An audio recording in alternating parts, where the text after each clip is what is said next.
Oh, what a day! What a lovely day!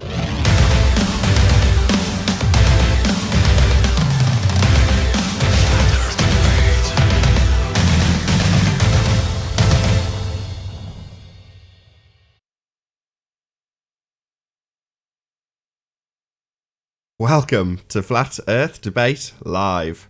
I'm your host Nathan Oakley, and if you are new to this channel, or you've not done so already, then be sure to subscribe and hit the bell notification icon to keep up to date with the Flat Earth Debate. If you'd like to join the community debate, then go to nathanoakley.com and check out the Flat Earth Debate forum. If you'd like to support this channel, there is a super chat that runs alongside each of these shows while they're live. There's also a PayPal, Patreon and crypto link in the info box below the video. Most importantly, if you'd like to join the discussion, simply mute the page you are currently watching, then click the link in the info box below this video to join the panel and express your views on the shape of the Earth. If you do join, please don't swear. If you do, you'll be ejected, and if you are, please don't try to rejoin the stream using sock accounts. You'll be warmly welcomed back on the next stream. Please also share the show on social media. Sharing the show obviously increases the live audience, but this in turn increases the chances of a more diverse panel, so please share the show. And one last time, if you're new to the channel or you've not done so already, then be sure to subscribe and hit the bell notification icon to keep up to date with the Flat Earth Debate.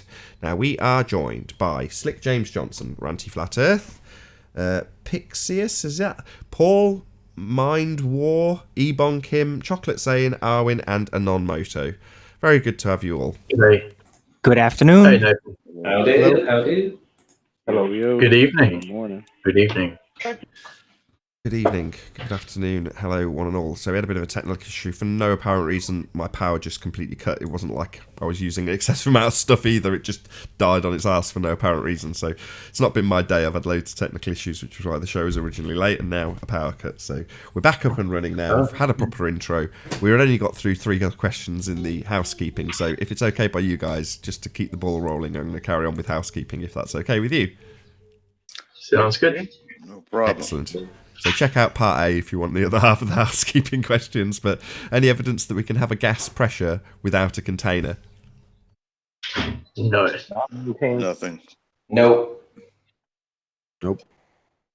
No? Any evidence of a self-perpetuating molten iron core at the centre of a presupposed spherical Earth? Nothing. Just a belief. Maybe at the presupposed spherical Earth center, but I don't know. Only in the movie. Yep, I've seen it in the encyclopedia once. It's hollow. Well, I've talked to a number of people. They're convinced that we drilled to the core of Earth, which I just find absurd. No, that was only in a movie. We've only drilled 12 Yeah, I tried kilometers. telling them that, and then what was it? The super borehole is what, 7.6 miles or something? Is the deepest 12 hole? kilometers. Yeah, I think it's 12K. about 12 kilometers. So, yeah, I think it was in Russia.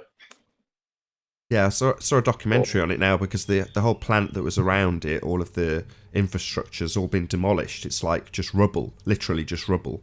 And the actual hole itself, now, I'm not going to say this, how big do you anticipate this hole is in diameter? Oh, it's 2 centimeters. 10 meters. 12 inches from what I remember on the from Yeah, it's facts. about the size of a basketball. Yeah, just a drill stick, basically, that size. Not Yeah, bigger. it's about the size of your standard water borehole. In other words, you're about right if you said about 12 inches across. The top plate is probably a foot and a half across with all the bolts around the outside edge sealing the hole. And they had this little YouTube video just where these random tourists just went up to the super deep borehole, and you wouldn't even know what it was. It just looks like a drain cover, a circular drain cover. Bit rusty with a bit of graffiti on top of it, marking, but the locals call it like the doorway to hell or something. But it's literally just a 12-inch The hole. breathing hole to hell. It should be Oh, no, the breathing hole doorway to to hell. hell. What I The doorway found to hell odd. is a different one. It's actually, I think it's in Siberia or in Russia somewhere, but there was gas or coal, and the hole is actually like constantly on fire now, and it's actually making like ooh sounds. And they call it sounds like there's spirits in there. It's called the doorway to hell. I think that's something different. But yeah, Well, what I I could be found wrong. So that super borehole puts out about 550 Fahrenheit. About 170 Celsius. 24/7.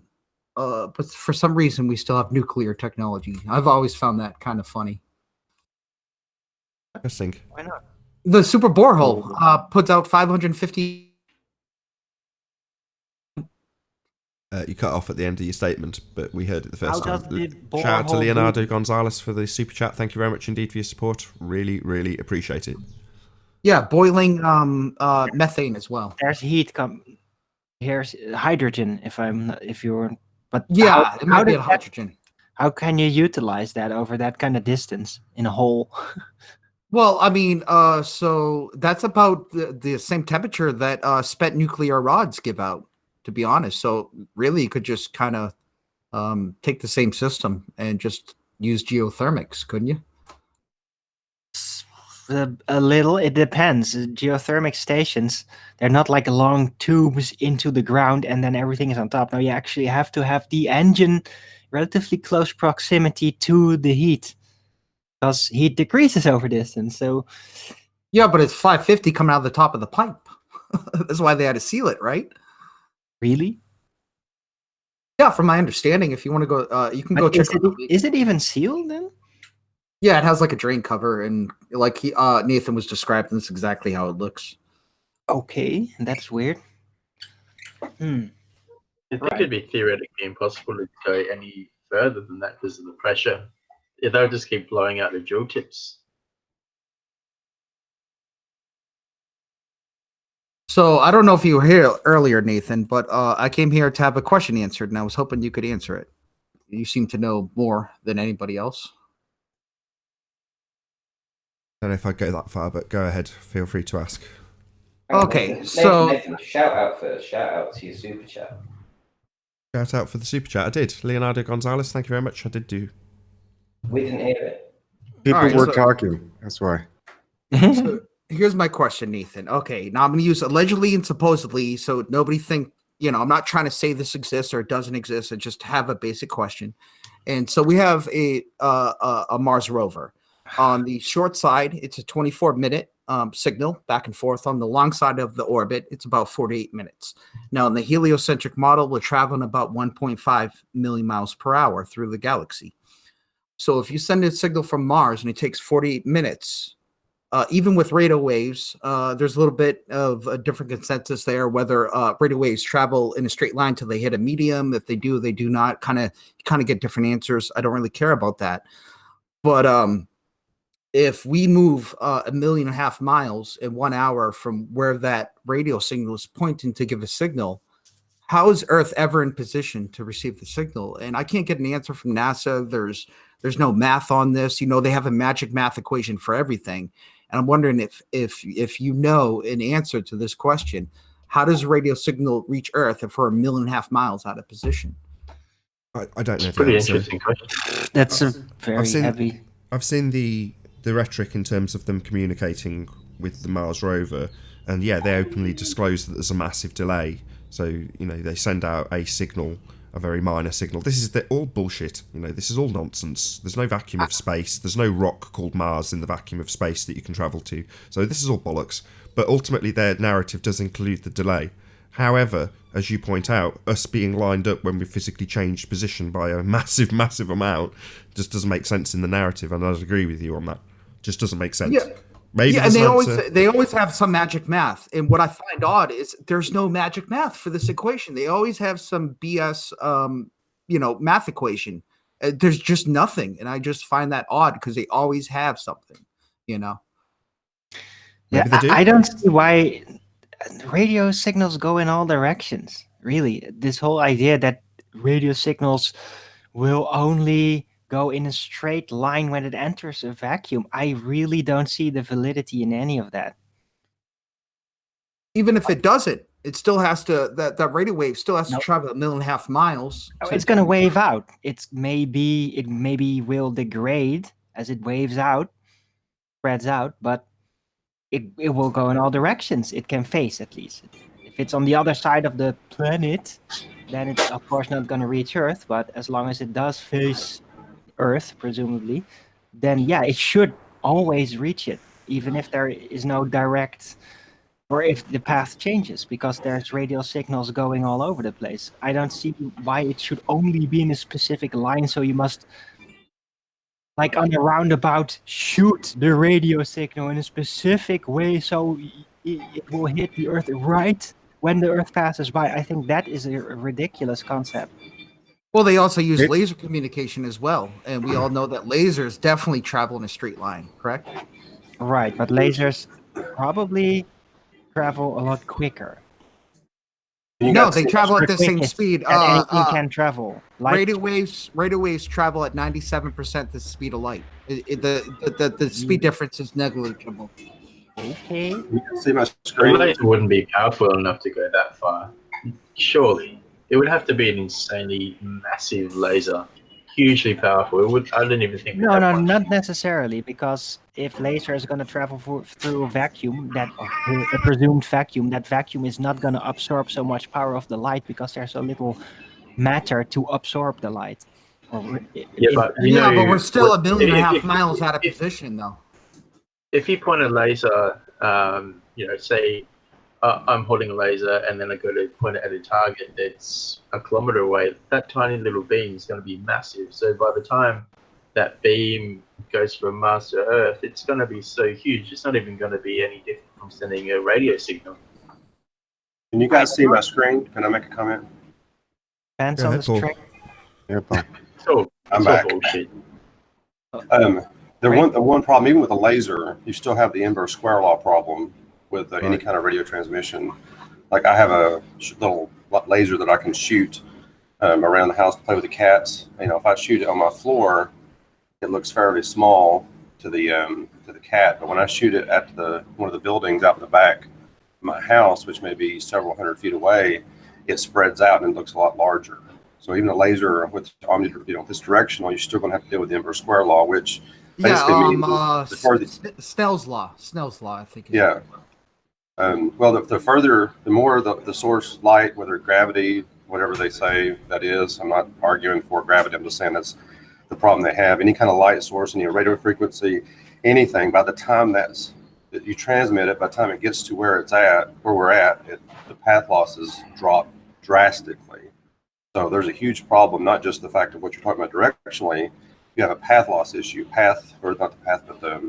The source loss. You're losing less, getting less and less of the signal coming to you.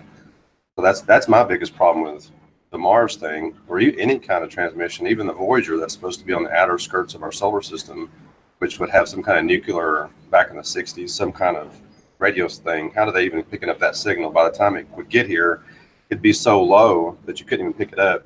And then you run into the problem with the magnetic field around the Earth and the radiation around the Earth. How do they pick up that signal, that very, very weak signal through all that as well? How they filter all that crap out. And not to mention, we also moved 1.5 million miles out of position from where it's aiming as well. Even with the wave, that's kind of a lot. Well, even in the vacuum issue, you still, a wave, I think Quantum Racer dealt with this last week or week before, actually a couple weeks ago. A wave, you have to have a medium by which the wave can be carried through. So like water has wave in it, but it's water. A vacuum cannot carry a wave because there's no medium to carry it.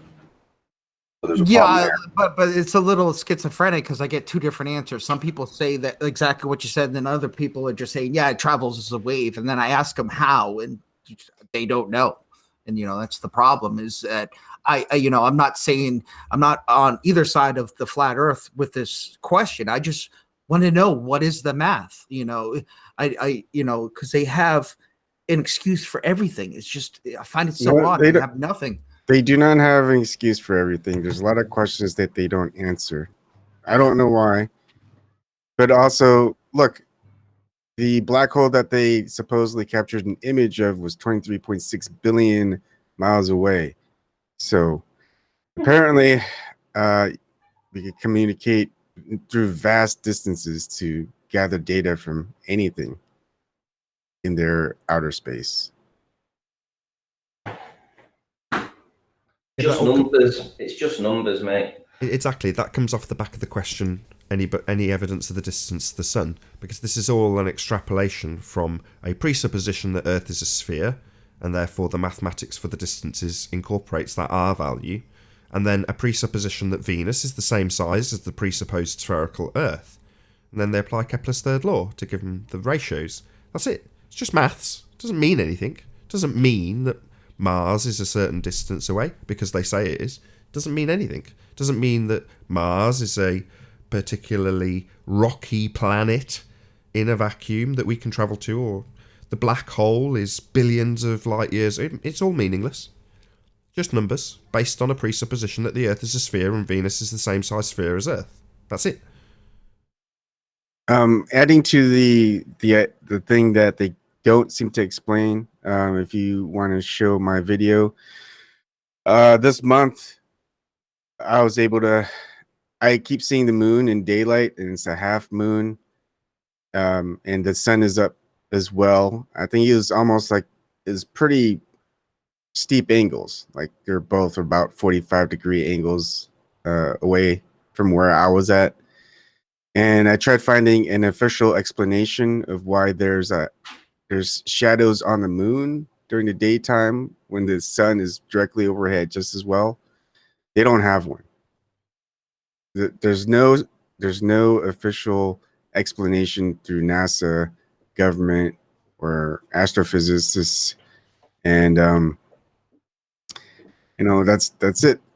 The most you get are people just kind of making up answers in Quora or something like that. The thing about the globe, the whole thing is based on a belief system. And this is why these people are having such a problem with me, because I am not part of their belief system. So people like Jose get all bent out of shape because of that. So they're trying to pull me into something that I'm not a part of.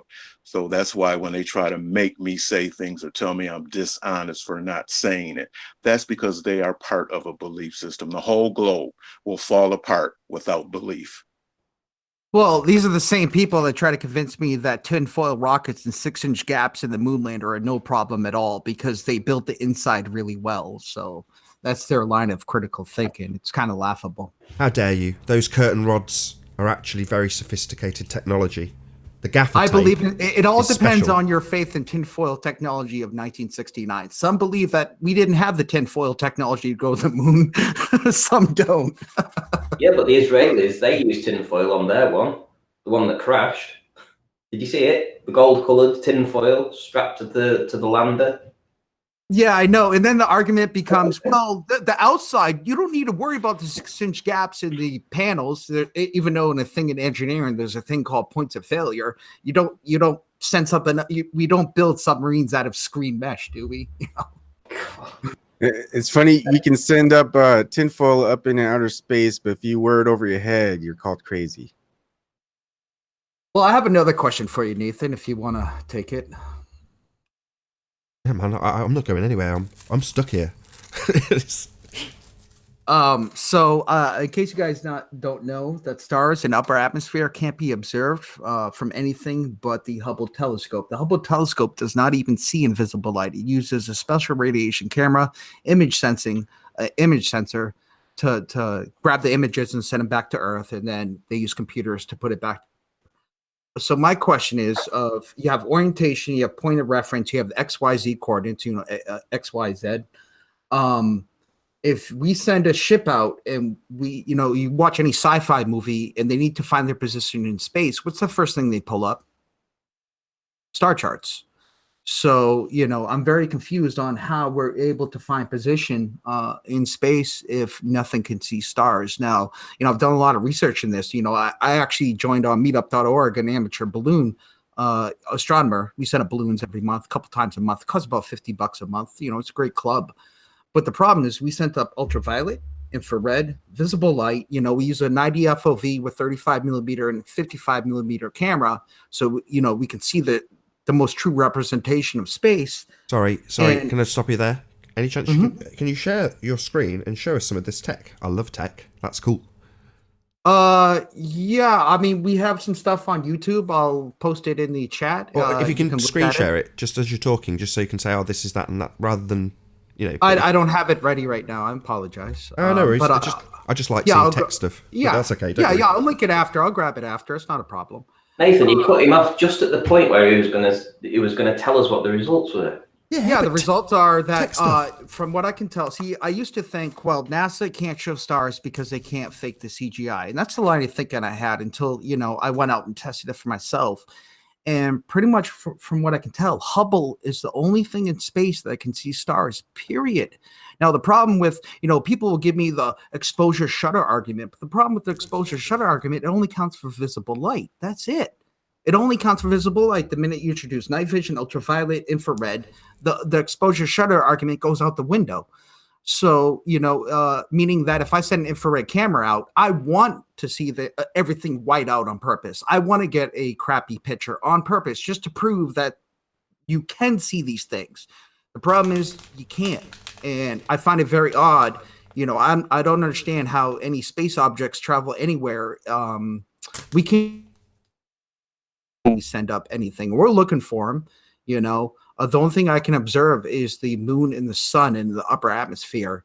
So I'm wondering, how, and they'll say, oh, well, these satellites, they'll have special cameras. And I'll say, oh, great, we verified they have special cameras to see stars. Can I see a picture? And then all I hear is crickets. That could, I'm very confused on if we have cameras that can see all the stars and find their position and everything, but yet we have no pictures of that. How do things find their position in space? They don't. There's no such thing as space. Space is not a vacuum. It's not real. It's all fake. So the question I have for you is, do you know what Sophia is? Oh, yeah, of course. I looked up Sophia and all that. Yeah, I believe that Hubble is Sophia, from what I can tell, because I don't even there's no other representation of the special radiation camera that Hubble uses on any other object in space. It's just the only thing that could see it, from what I can tell. They say that they can, but if you ask them for a picture, some sort of proof, it's just nothing. You just hear wind in the. So what you're saying is, in your experience, using all kinds of different camera techniques and sending balloons very high up, you never once was able to capture any signs of any stars. No, and I'm actually trying to get a picture on purpose. I don't care how bad the picture is, how white out the stars are. I'm just I want to be able to see it. That's all I want, and we can't. I have a question. Have any of you guys seen a balloon launch with a camera at night? I've always seen them during the day. I want to see what it looks like at night. Well, that's why we use that's why I use the infrared cameras, because it doesn't matter if it's nighttime or daytime. Stars should show up. From experience, though, if you're trying to get stars in a scope, who on the panel has used a telescope at some stage? I have. Yeah, I use high-power telescopes. Okay, so it's very different kettle of fish trying to look at a star through a telescope. Shout out to Retro Bill for the super chat. Thank you very much. He says congratulations on baby Clover. Thank you very much. Really appreciate your support. But if anybody's got experience looking at the stars as opposed to the moon, for example, you've got to have really good stability in the scope. And if the thing's rocking back and forth because it's rising up on a balloon, how the hell are you ever going to get anything? You're just not going to, I don't think. Well, you can. Depends on which format you use. That's why we send up many different spectrums. We've been through them all of them. You can't, unless you get stability. Like those telescopes that I've seen and use around the corner for me, that every Thursday they do a little satellite demonstration. And these ones, you punch the coordinates in, they sit there, they're about $5,000, they're on a tripod and they're all programmed, and they sit there and they're stable and you can see it. But they're still so small, and these are high powered. If you didn't have stability, you wouldn't see it. You would not be able to see it. Most of the time I've looked at stars, because I've seen a few YouTube videos since, because my telescope actually went to the mother-in-law's when we had our first child, so I haven't used it since. Good nearly 3 years. But anyway, the point being that when I was looking at the stars, you tend to find that they didn't look a great deal different to what you could just look with your naked eye, through, what is it, probably an 8-inch scope, or maybe a bit smaller. I forgot the size of it.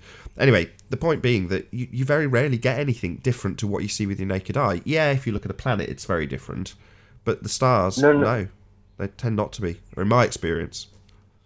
And by the way, if you're at the outer edges of Earth that's spinning, things should appear to be spinning faster on the outer edge than it is on the inside.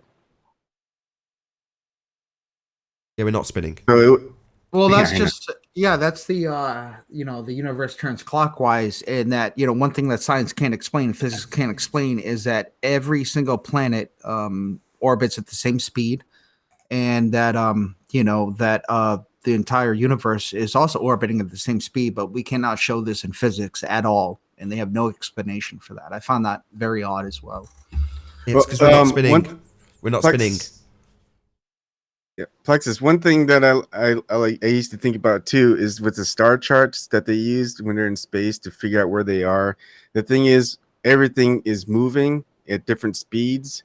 So those star charts, if they're static, they're not going to be very much help, because if they want to travel anywhere, it's going to be where they were, depending you on do how need- fast that they're you need able to. You do need a static point to find position. Without a static point, you cannot find position. You need But was it everything 1/4? in outer space, at least how they explain it, is moving. So expanding, however way that you want to put Yeah, it. that is true. And so they need to make sure that the star charts that they have aren't static, that they're actually calculated to where they're moving and interacting with each other. Otherwise, you're just going to get lost, because at one point, if you're going the speed of light, if you're traveling somewhere that's one light day away, and you're going speed of light, it's going to be moving through space, and that calculation is going to be You know what we could do with? it has to be constantly changing. We could do with the telemetry data from something like, I don't know, the moon landings. Maybe that would help us out. It's been destroyed. Yeah, and also they destroyed the moon rocks. Moon rocks don't exist now too. So Actually, no. They That's still not have true. the moon I've seen rocks. one. They just That's said not it was petrified wood. and pumice, and then another one was had iron in it and copper, which are magnesium, which are man-made materials. So let me try to explain my question again. So I live in a place that's really polluted with light. Like I'm nowhere near like a place where it's good to look at the sky at night.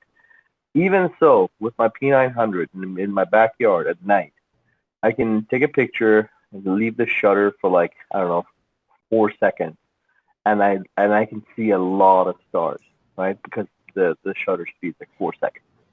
So what I was saying is I just want to see a balloon shot of this balloon going where we usually see it at 115,000 feet, 120,000 feet. Where Can I post pictures in the chat? I have screen caps. I'd love to. I want to see that. Sure, I'll post it right now. I don't want to see a black sky because it's just so weird. It's pitch black. The sky is pitch black. Not a single thing on there except the sun.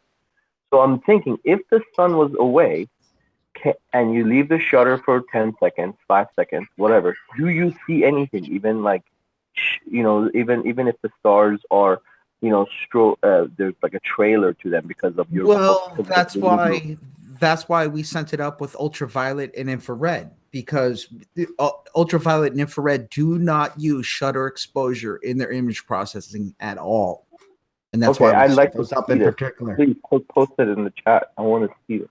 Can somebody present it? Yep, hold on 1 second. I'm going through my folder right now. Please. You wouldn't happen to have an old well you could climb down per chance? You can actually go down a well during the day and actually see the stars. Not many people know that. Yeah, it's because I'm not sure what you mean. Yeah, it's the way that you're getting less light, obviously, down a well. Yeah. Go climb down a well. If you're in a place of high light pollution, climb down a well and then get the camera and point up and you'll see stars. I need a well. Yeah. Supposedly it works. A guy explained the principle using different shades of black, so this might be boring to some people, but I don't care, I'm a geek. So he took a black paint, standard black paint, and then this special black paint that was supposed to be the blackest of black. You couldn't get any blacker. And then he has what looks like another blob of paint, and he gets his meter, and measures how much light they're actually reflecting. And his is less, it's lower, it's reflecting less than the blackest of black paint that you can buy. And what he's actually done is he's cut a hole in the table. So he's drilled a hole that looks about the same size as a paint blob, and then underneath the hole he's put a box, and the box he's painted with the actual black paint that is used for the second demonstration.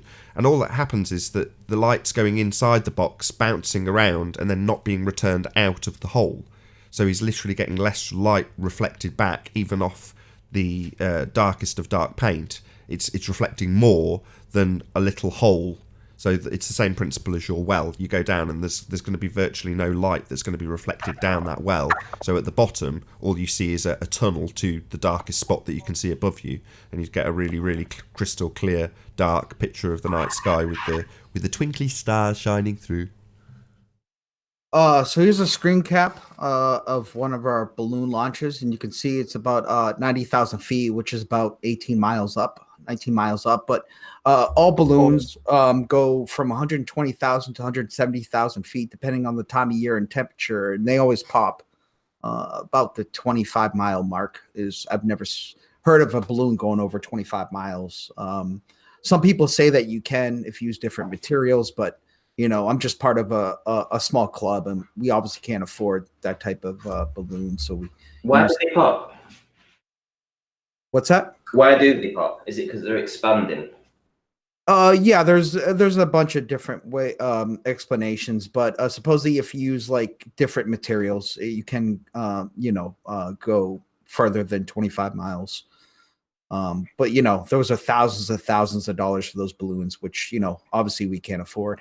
So the higher up you go, the gas that's inside the balloon is trying to escape from the balloon and disperse into the atmosphere around it. Yeah, it kind of expands till it pops. Yeah. Yeah, so it's trying to escape. Yeah, gas pressure. It's trying to fill the void. Yeah, and as you can see in the picture, we have visible light and we have an infrared here. Now, the problem with the infrared here is that this should be all pretty much white, if even one star is in the foreground. And that's what I was looking for. I wanted to get the crappiest, most whitest out picture I could on purpose. And you see the problematic problem here is that it's just nothing. It's just nothing. So then, the next question is, how do you find position? You got to remember, even if, go with excuse, well, we have special imaging sensors, you would have to miniaturize Hubble. You would have to miniaturize all the computers and the processing, because Hubble doesn't actually do any processing. It only captures the data and sends it back to Earth. Then computers on Earth do the processing. So you have all these problems, So can I just? I think the main reason you're not picking up stars there, I reckon, is just the aperture, because you've got so much light in the lower section. You basically wouldn't be able to pick up any of this starlight. That's a visible light argument. Okay, the minute you introduce other spectrums, those arguments go out the window, which is specifically why we use those different spectrums. I've heard these arguments before, and that's why we take great care to use other spectrums. Now, you're absolutely correct in visible light. You are correct in that argument, but we don't use only visible light. And this excuse of, well, NASA doesn't know how to set two different cameras, two different exposures in 2019 is a little absurd. It's not 1967 anymore. You know what I mean? So can I ask you a question? When you say the balloons pop, they can't go any higher. So the force of the pressure forcing its way out of the balloon. So the pressure from the balloon, the trapped air that's trying to escape, right, forces the balloon to literally erupt and then obviously expand into the atmosphere. Yeah. Yeah. So why isn't the vacuum of space pulling the rest of the atmosphere off the Earth? If this is what's happening to the gas pressure locked inside the balloon, it's literally ripping itself apart to try and escape, and it does that. It literally rips apart the balloon. Why is the atmosphere of Earth not doing the same? Well, Earth does have a gradient of gases as you go up. I mean, that is true. Maybe that's what's doing it. With the different stratospheres and whatnot. supposedly. Different layers have different compositions of gases, right? Well, what's interesting is if you go to Flickr, there's photos of a bunch of NASA photos, and Yeah, a friend of mine shared that with me. That archive has more stuff in it than I've even seen produced from NASA. I suggest everybody goes to that Flickr yeah, account. I gave Oh, him it's link great. It's on great. Google. And here's some funny things like I've never noticed before. But if you look at some of the photos and you zoom in closer, you can actually see stars on some of them. Not on all of them. What is this? What is this again? What Well, kind of if gas you are they actually read the using in those description, balloons? I've seen those photos you're talking about. If you go read the description, it says composite right underneath it. And I actually have one of them. They do the effect. They actually use a composite where all the stars spin. If you leave a camera out overnight, they composited that onto the ISS view. But we all know the ISS does not, for that effect to happen, you have to stay in the same position. What the ISS obviously can't. Do you know what kind of gas they're using in those balloons? We use helium because it's cheaper. You can use hydrogen, but then so I don't have the FCC license. The club does, and we have to use specific gases and yada yada yada. That's okay. I was just wondering because FAA. Yeah, so These what photos. tends to happen to helium under pressure? Hold on. So these photos, it says lunar orbit, NASA photographs, unprocessed 1800 DPI Hasselblad film scans by Johnson Space Center circa 2005. So they're not composites. They say they're actual photographs, film scans. So when you see the stars, that's not data composites. That's what they say is an actual photograph. So, where's a picture with stars in it? I don't see any. You have to go in each one of them, and you'll see stars in certain ones. There's like a little zoom button. Certain ones you won't see any, and Yeah, others is that just will. a bad pixel or is that a star?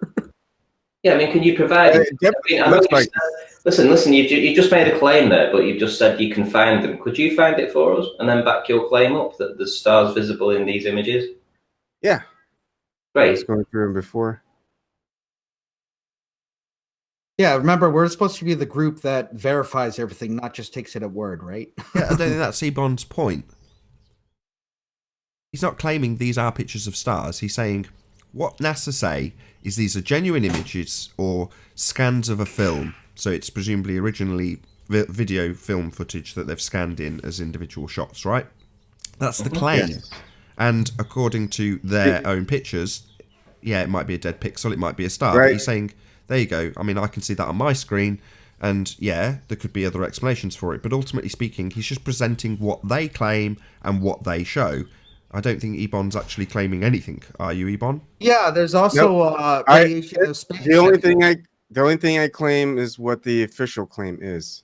Yeah. Also, you got to remember, if you can go to YouTube right now and see what a camera looks like under high radiation. It'll show little image pixels like that going bad. So you can't really tell. Plus, one pixel isn't really evidence. Because you can go to the New Mexico. There were two pixels. The one that I showed before, there's one pixel. There are actually two pixels. One was brighter than the other. One was fainter. Yeah, but and you'll see them in different spots.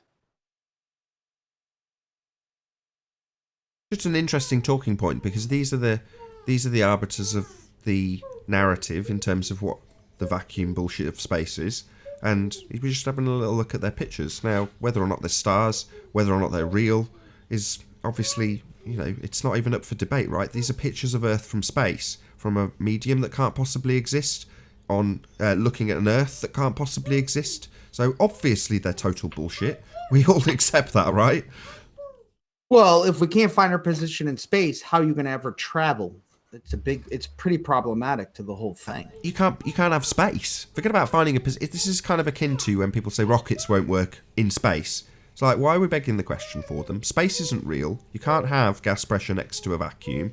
You know, Ranty's absolutely spot on. Yes, you've got a different type of gas at the altitude that the balloon explodes, but ultimately speaking, it's a demonstration of the gas expanding out because of the lower pressure. That's why the balloon expands, because the gradient that you describe, yes, but ultimately speaking, the gas in that instance, a different gas, helium, is expanding in all directions because of the lower pressure not opposing it on the outside skin of the balloon.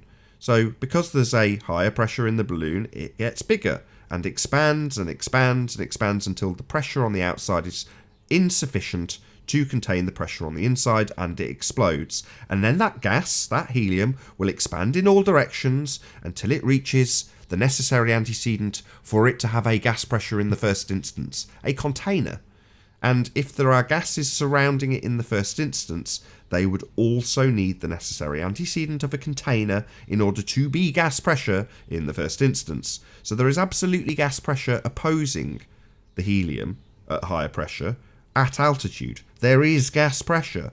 So that gas pressure is definitely pressing on something that you can be assured of. So, hold on, right now, hold on. Do you guys see my screen? Hold on. The chip balloon- Hold on. Give me, Oh, just God. quick. I'm good. Given that that's the case, while I get rumpused by my own panel during the most important detail, that would mean that space is absolutely and unequivocally fake. So the medium we're all discussing and the pictures that have come from it are fake, because the vacuum of space cannot possibly exist. No, look. The shape of the moon is Pac-Man. The Earth is a wedge. well, The shadow- do you realize why is a very problematic view? Because remember, the number one excuse is that we can't get a good picture of stars because we have to turn down the ISO so low because Earth's so bright. The Earth isn't very bright there. Shouldn't it be showing massive amounts of stars? And for context, I'm showing a picture right now. This is during the daytime. They put a solar filter on a night vision camera. Go take a look of what it shows. Wow. And this is captured from Earth, by the way, not upper atmosphere. It seems that around 8 miles, it kind of changes around the Earth. It's just boom. From pretty much what I can tell, you need noble gases to view stars. Otherwise, they're not viewable. Can you zoom in maybe 1 or 2 steps? Sure. Cool. Just looks prettier on screen, that's all. Okay, so this is from the ground. So is the conclusion that, dare I be so bold, the stars are a ground-based phenomenon? Well, according to everything, yes, because Hubble is the only thing I can find that can see stars in the upper atmosphere. And the excuse for that is they have a special radiation, whatever, sensor image processing. So, yeah, let's debunk that straight away. So Hubble isn't real. Hubble is claimed to be in a medium that cannot exist. Hubble is in Narnia. So, as you rightly point out, maybe as you said you are aware of Sophia. I'm sure you did say it was you we were talking. Oh yeah, of course I am. Of course I am. I've been so in the mid '90s. As soon as I saw tinfoil rockets and 6-inch holes in the hull, I knew that NASA was full of crap. I want you you can't to detail convince it. me otherwise. Sure. There's going to be people in the audience that haven't got a slightest clue, and here, Sophia, being NASA, being Hubble. What do you mean? Well, yeah, and then I tried debating with these people, and I'll get the excuse. Well, don't pay attention to the 6-inch gaps. They built the inside really great. That is a very, very weak argument. In case you, I hate to break it to you, it's very weak. And I'm judging a book by its cover. Sorry. Hey, Arwen, how come when Rumpus rumpuses, you don't tell Rumpus to stop rumpusing? But whenever I just try to say one sentence, you see, stop rumpusing. Do you like Rumpus a lot better than... I definitely tell Rumpus to stop rumpusing. No, you don't. But, yeah, I do, but usually it's just no use. And besides... Yeah, I guess so it's no use, so you don't say anything. He invented it. Shout out to Jason Dean for the super chat. You can't exactly uphold him to a higher standard, if you know what I mean. Shout out to Jason Dean for the super chat. Really appreciate your support. Thank you very much. I've just posted a link in the side chat where somebody claims that you can see the stars through a nighttime launch of a balloon. I've actually taken a quick look of the video, and it does appear that way. But I'd like the guy is it Plexus that's presenting? to have a quick look and just see whether he thinks that's a legitimate video or not.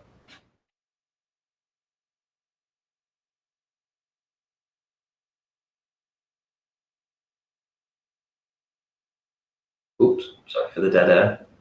Hey, I'm playing the video out to the audience. Cool, very cool. So this is alleged to be a night balloon launch to the stratosphere with the moon coming closer. That's the title.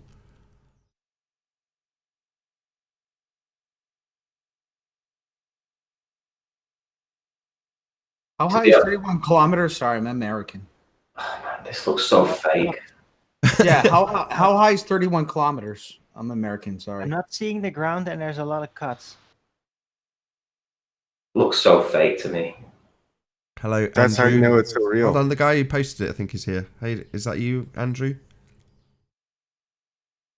Hello. No, I thought Randy. Oh, 31 kilometers is 19 miles, which Hold on, from we've got my a new experience guest. of balloon Sorry to launches interrupt, would guys. seem about- Sorry, guys.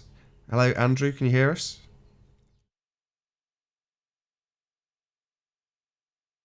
Okay, sorry about that. Hopefully, he's not sniped anybody. Oh, he's been sniped.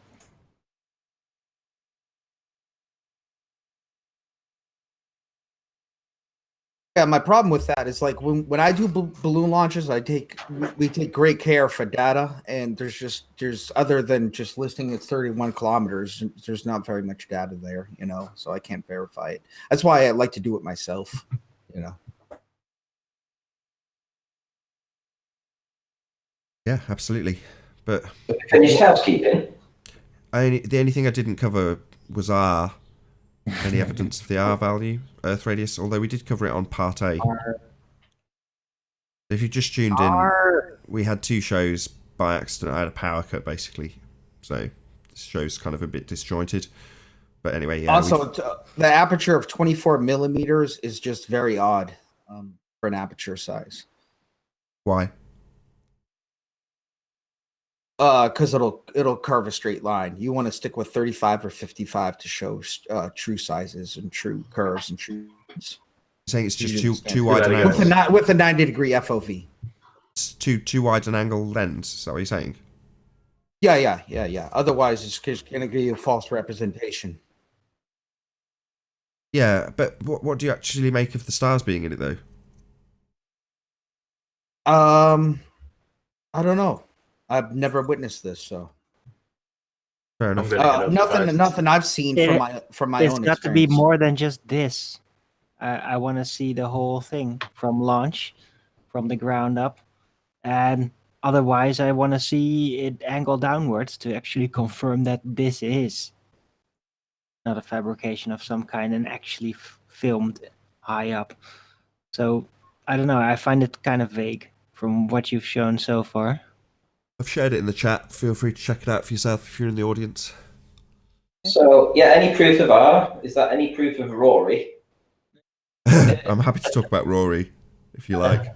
Another problem I have with this is that if this was so, NASA could show this in every single footage they shoot in space, you know? Yeah, I would completely agree. If it was that easy, then you'd have tons of it, right?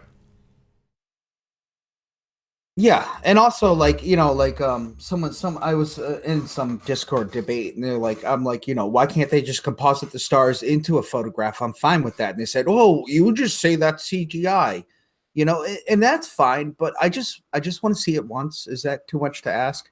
It's kind of like they tell us satellites exist, but if all I can find is CGI. They say that they have all these magic cameras, but yet nobody can turn it on. And then they'll come with this argument. Well, if it's a secret, how could they keep a secret so big? Then you go to find out, well, can we see pictures from satellites? And say, oh, no, all that's classified. You just destroyed your own argument. Okay. I just watched through the video and it is a complete launch and everything. So apparently, yeah.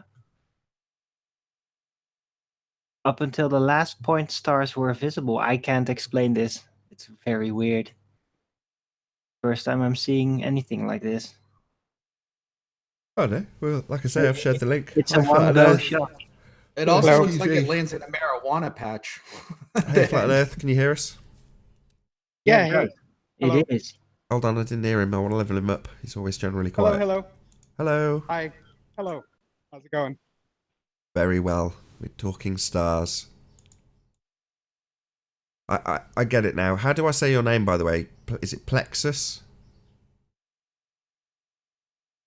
Yeah, it's plexus, which is basically when you see like a 3D model and shows the lines. That's a plexus view. Oh, okay.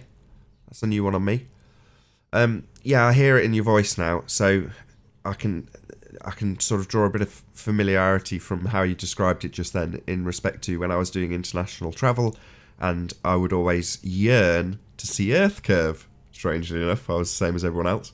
But I'd be on the flight looking out the back window going, God, I wish I could get higher. I'd just love to see it once, seeing how flat it was out the window. And you're the same with the stars, right? You're like, I just want to see it a bit higher, a bit closer, a bit clearer.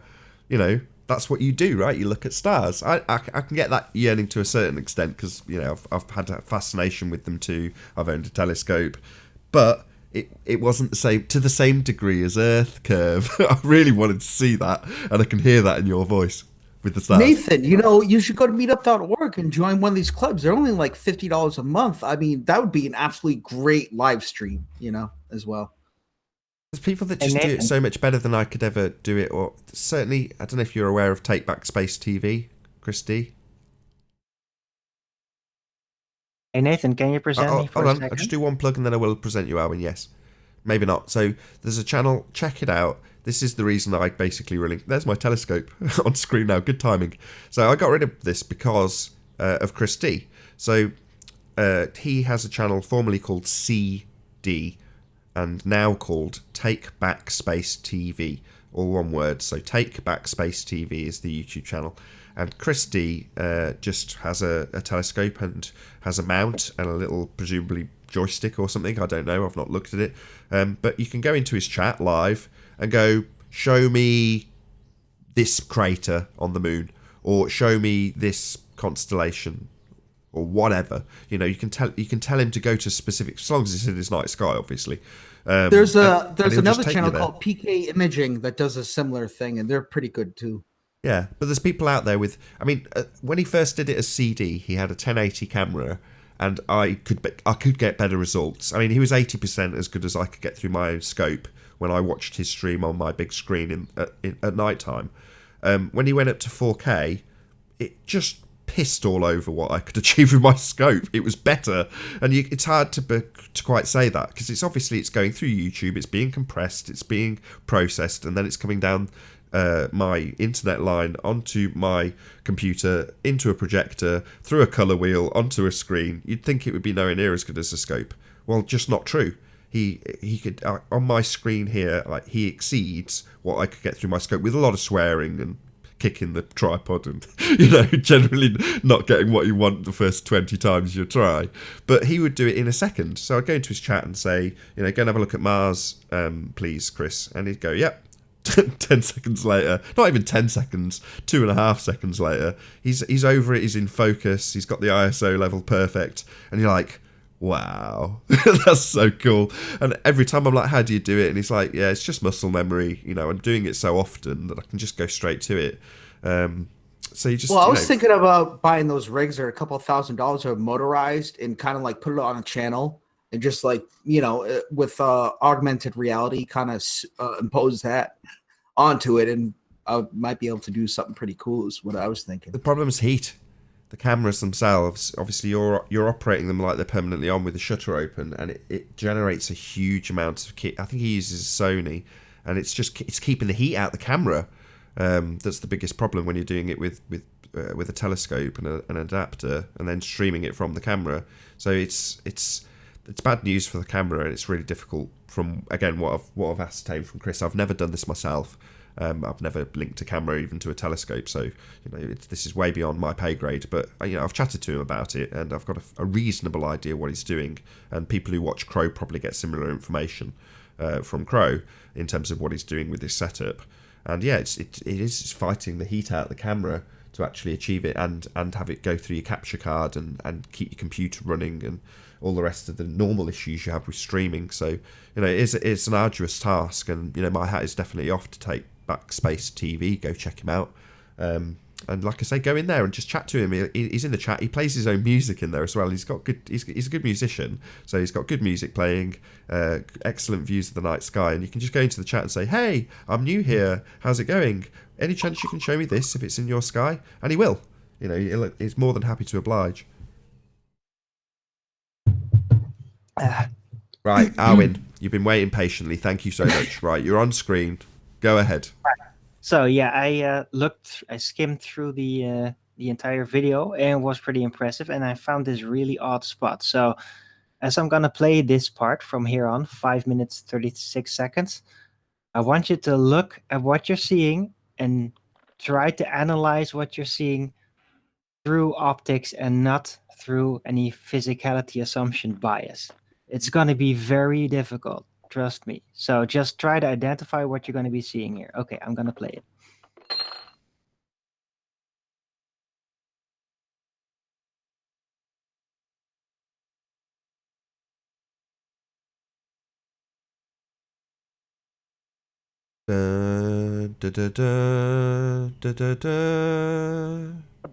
Space music. Right. So, what the fuck was that? Okay. So for the I don't know how you guys. I listen to you guys a lot, but I don't know your expertise on image processing. For this to be achieved, the ISO would have to be turned up to maximum, wouldn't it? Yeah. Well, it depends, because the higher your ISO is, the grainier the picture will be. We don't really see that much graininess here. It's pretty grainy. Well, that's the point. That's the point. If the ISO was turned up to see this, you wouldn't see it because it would be too grainy. But the fact that the image is so clear means that the ISO wasn't turned up, which means that you shouldn't see what you're seeing. Why are we seeing stars through this very bright halo? Yeah, because this basically throws out the visible light argument of every single NASA fan on Earth. Exactly. Period. And that's just one of the things. The entire thing looks like it's a freaking flashlight. Now, can you guys see as it turns? Just look again. Just look at it. Look at it. Oh yeah, this is why we use different. I don't rely on visible light. It's very unreliable, to be honest. And then it turns. What you're seeing there just changes, and this black spot here, it's like a flashlight. It is so weird. So I have a question for you guys. Have you ever heard of the NASA artist called it's Bruce Berry, Bruce W. Berry? Now, if you guys have ever watched ISS feed and they show for 5 years they've been showing the same nighttime with all the stars as they go outro of the ISS feed. Yeah. Go do me a favor. Google Bruce W. Berry NASA, and he created that entire thing in After Effects. And they just, I often like when I ask I actually, whoever sent this, I give you kudos, because whenever I ask for pictures of stars, they send me the composite video from Bruce Berry made in After Effects. This is actually probably the first time I've ever seen stars in the nighttime sky, not from Bruce Berry. So I give you kudos for that. That's very good. I'm going to examine this, see how they did this. Maybe if I can recreate it. But Google who Bruce Berry is, and you'll see that's all I've ever seen for nighttime stars, and it's pathetic.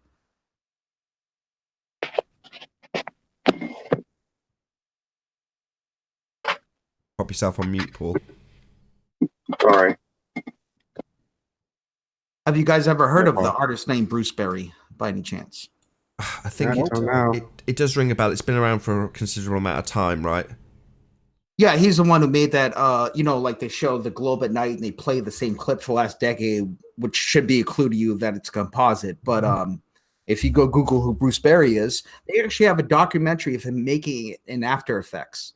And last time I checked, After Effects is not reality. No.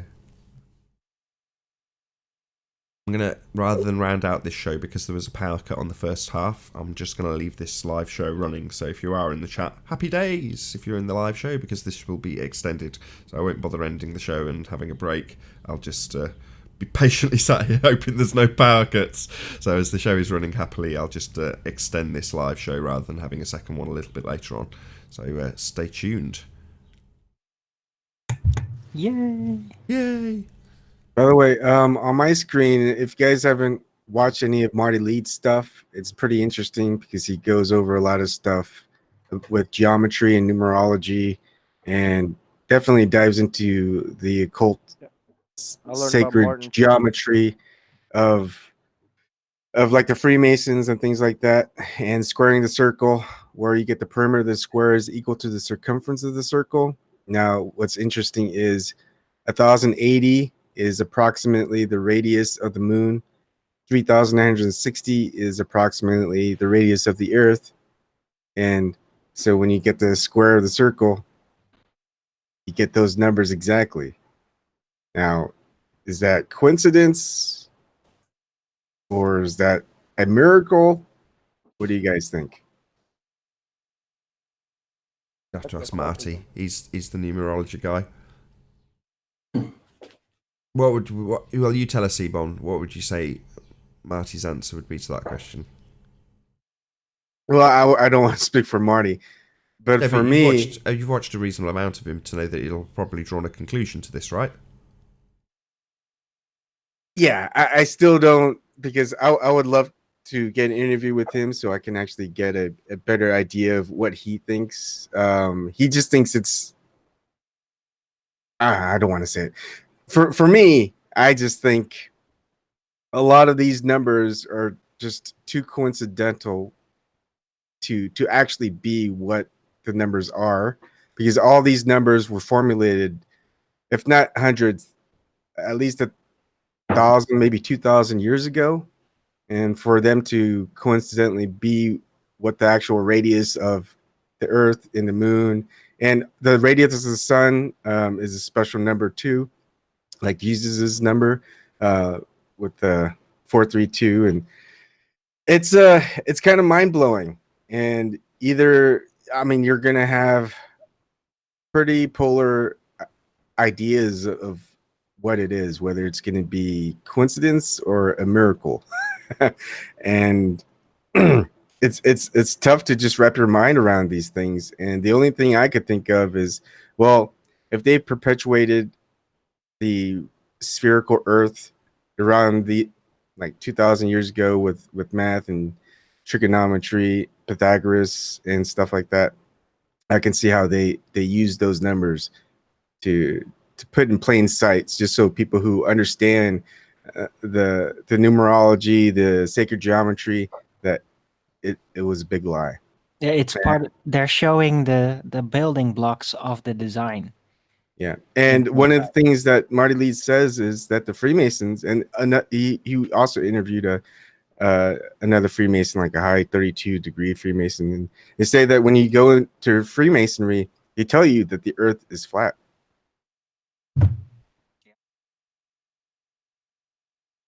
Well, either way, NASA's full of lies, and doesn't really matter at this point. NASA are The only thing we Freemasons. can rely on is ourselves. Yeah, but they're predominantly Freemasons. Yeah. I think that's the point, right? This is NASA that are selling us on this idea. It's a Freemason idea. Squaring the circle. This is all Freemasonry. Well, if you look at all the major theories, like giants that used to exist, and they destroyed the Smithsonian, destroyed all the bones, trying to destroy the existence of God. We don't want to tell you what's really in space because we don't want you to have faith. It seems like everything they do is to take people away from God. And I find that very problematic. With some of these so-called conspiracy theories. All very deep. Have you got something on screen, Ranty? Oh, Slick. Oh, Slick's just yes, come off I mute. have. Did you want to add something to that, Slick? Oh, no. I was just going to talk about something else, about how the universe does a really nice thing by not cooperating with man, because the universe runs on its own clock and it has nothing to do with man's clock. And I'm just really glad for that, because that just shows you that man is trying to do his own thing against the universe. That's why you'll never see anything in the universe do anything consistently. Like, there's no even divisions that you can do with days and months and years, because that's why man has to imagine everything that he imagines because the universe does not cooperate with them. I don't know if I'm saying anything there coherently, but the point that I'm trying to make is that the universe does a nice job not giving man the chance to interfere with it. Well, one thing I have to say about the universe that I noticed that you might have some thoughts on this, Slick James. It doesn't. There's not one straight line in the universe. The universe does not have any straight lines at all.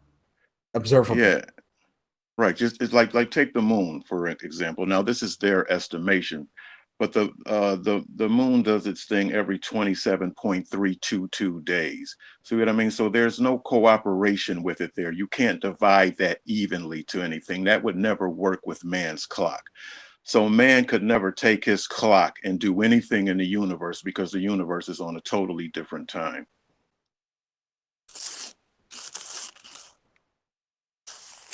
Time is a concept. Any more for any more? Anchor, I've got you presented, Ranty, but if anybody else has got anything, it's been a good subject, which is why I'm keeping you hanging out, Ranty. No, it's fair. Arwin? Nope. Okie dokie. So, I'm going to have to swear. We have a fucktard amongst us. His name's Rory. He thinks that a geometric calculator includes perspective. Now, we all know he's dumb. He doesn't. So, Ranty's been driving this home, and thankfully, there's some good that comes out of this. Because there may be people amongst the audience, like Rory, because he's representative of a certain number of people, and there's going to be a certain number of people like Rory who are basically dumb and don't appreciate that geometry is not perspective, and the curve calculators are geometric, not perspective.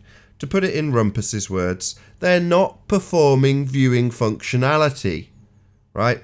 To put it in Wiggles' words, it doesn't need perspective. Or to put it in Kosho's words, you guys are idiots for thinking that you need perspective in the calculator.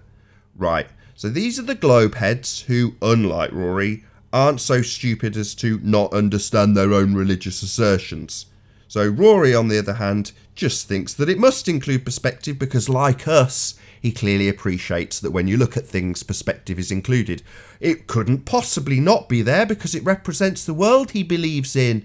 Oh, well, you religious zealot, you're just too dumb to realise you've been fooled. And it doesn't include perspective. Maybe this will be the moment the penny drops for Rory that he doesn't live on a bloody sphere, and all they've done is hijack perspective, put it into a geometric calculator, drawn one line, not getting an angle with one line, Rory, between the target and the observer, and then curving the ground beneath it. So that the obstruction is the reason things disappear, not perspective, because it's not included, you dumb person.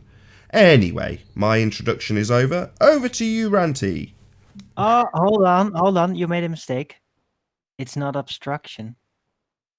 Yeah, it was in that context because I'm talking about their calculator and their obstruction. So, can't get me on that one. Hey, by the way, sorry to interrupt this, Ranty, I'll leave you to it. But I figured out a good word for it. I don't know if you've noticed, but why don't you just call it concealment? It's one word. It's basically the same effect. I like that. Except No, it's wrong. there is no thing suggesting to be in the way. It's just concealed. So concealment. What do you I think? think that's a good word. By the way, that was a great video. Do you know what concealment means? The action of hiding something or preventing it from being known. Yes. Well, So it is, hiding, isn't it? it's not being hidden. No, it is.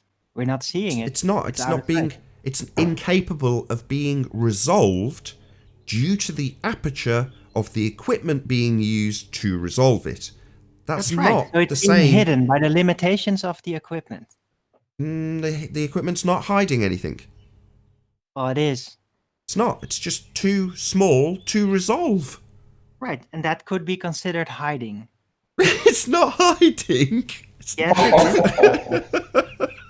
Come on, don't be pedantic. No, I shouldn't laugh at you. I admire the fact that you're fishing for a term.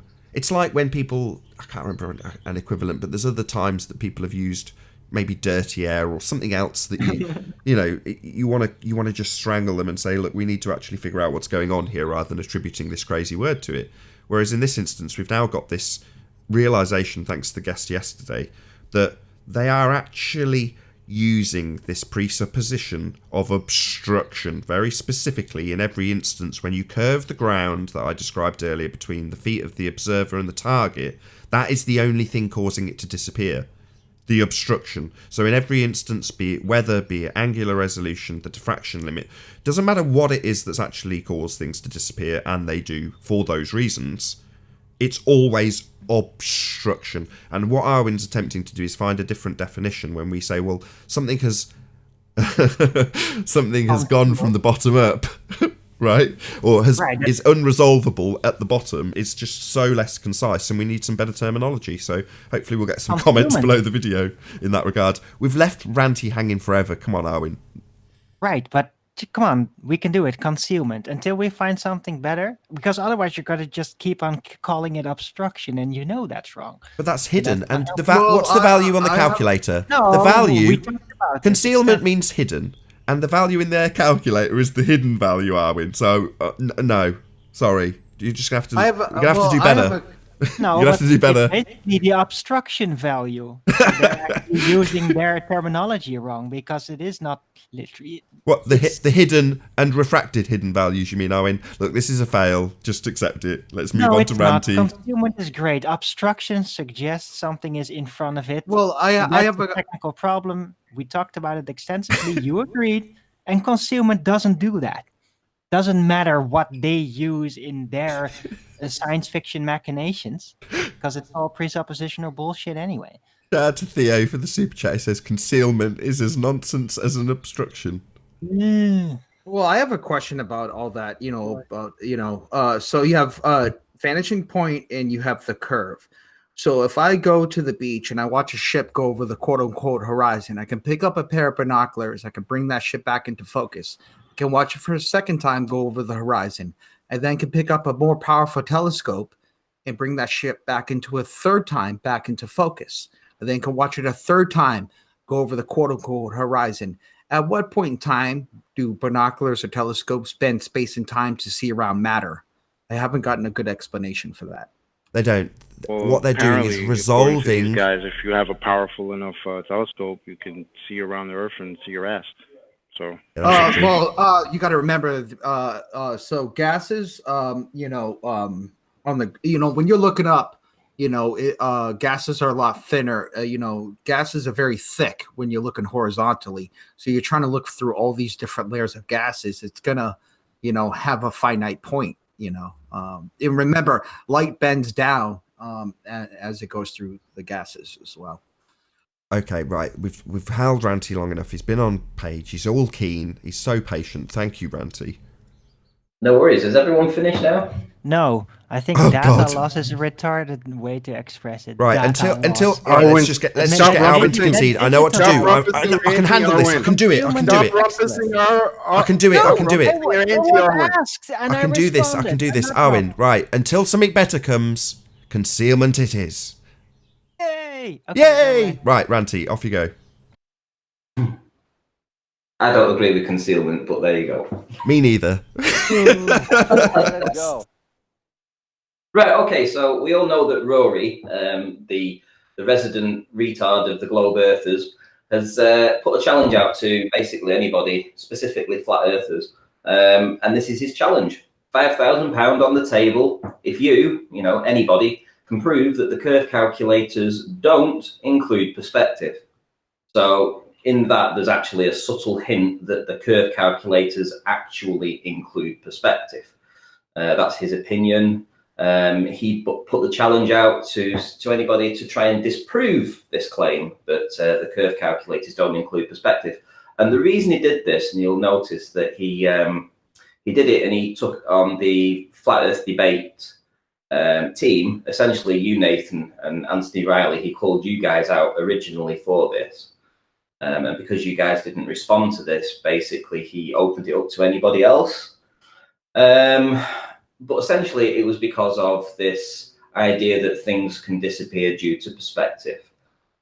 He doesn't like that idea. And I did a video recently proving that things can actually disappear from the bottom up due to perspective.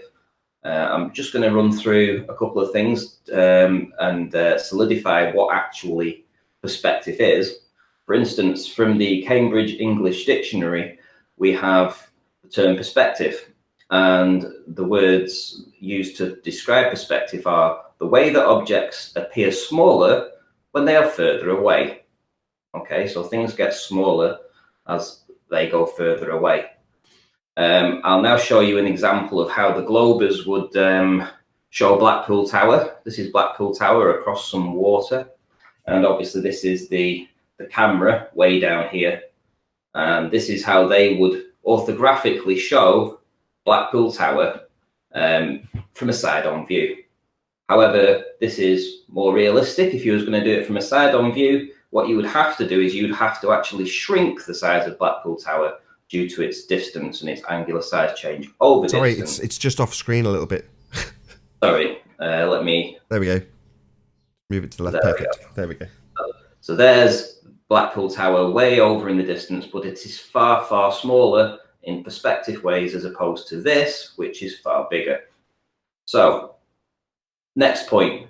This is how they would assume... sorry, this is the challenge that I set to Rory. So I said that from a distance of 34 miles away, and we will beg the question, we will beg that the Earth is curved, we will beg the question that there is standard refraction, that the weather conditions on this day were perfect for standard refraction. I gave a whole different parameters, including the elevation of the camera being exactly 6 feet.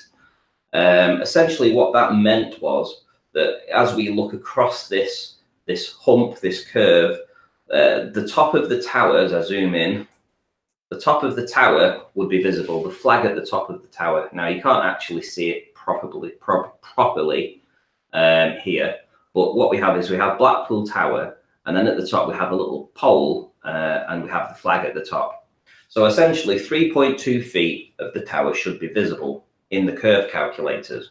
So plug in all the data in, and I'll give you the data.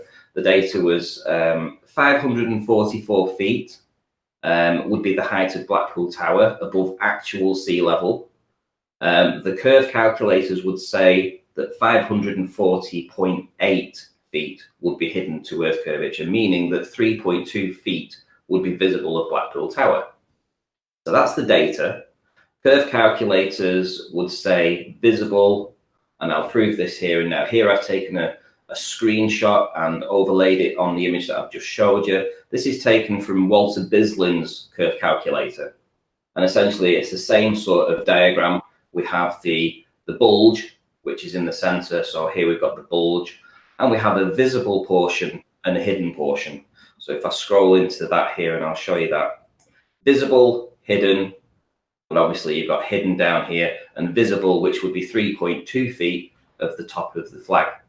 So perfect example of the curve calcs actually just showing two values, hidden or visible, right?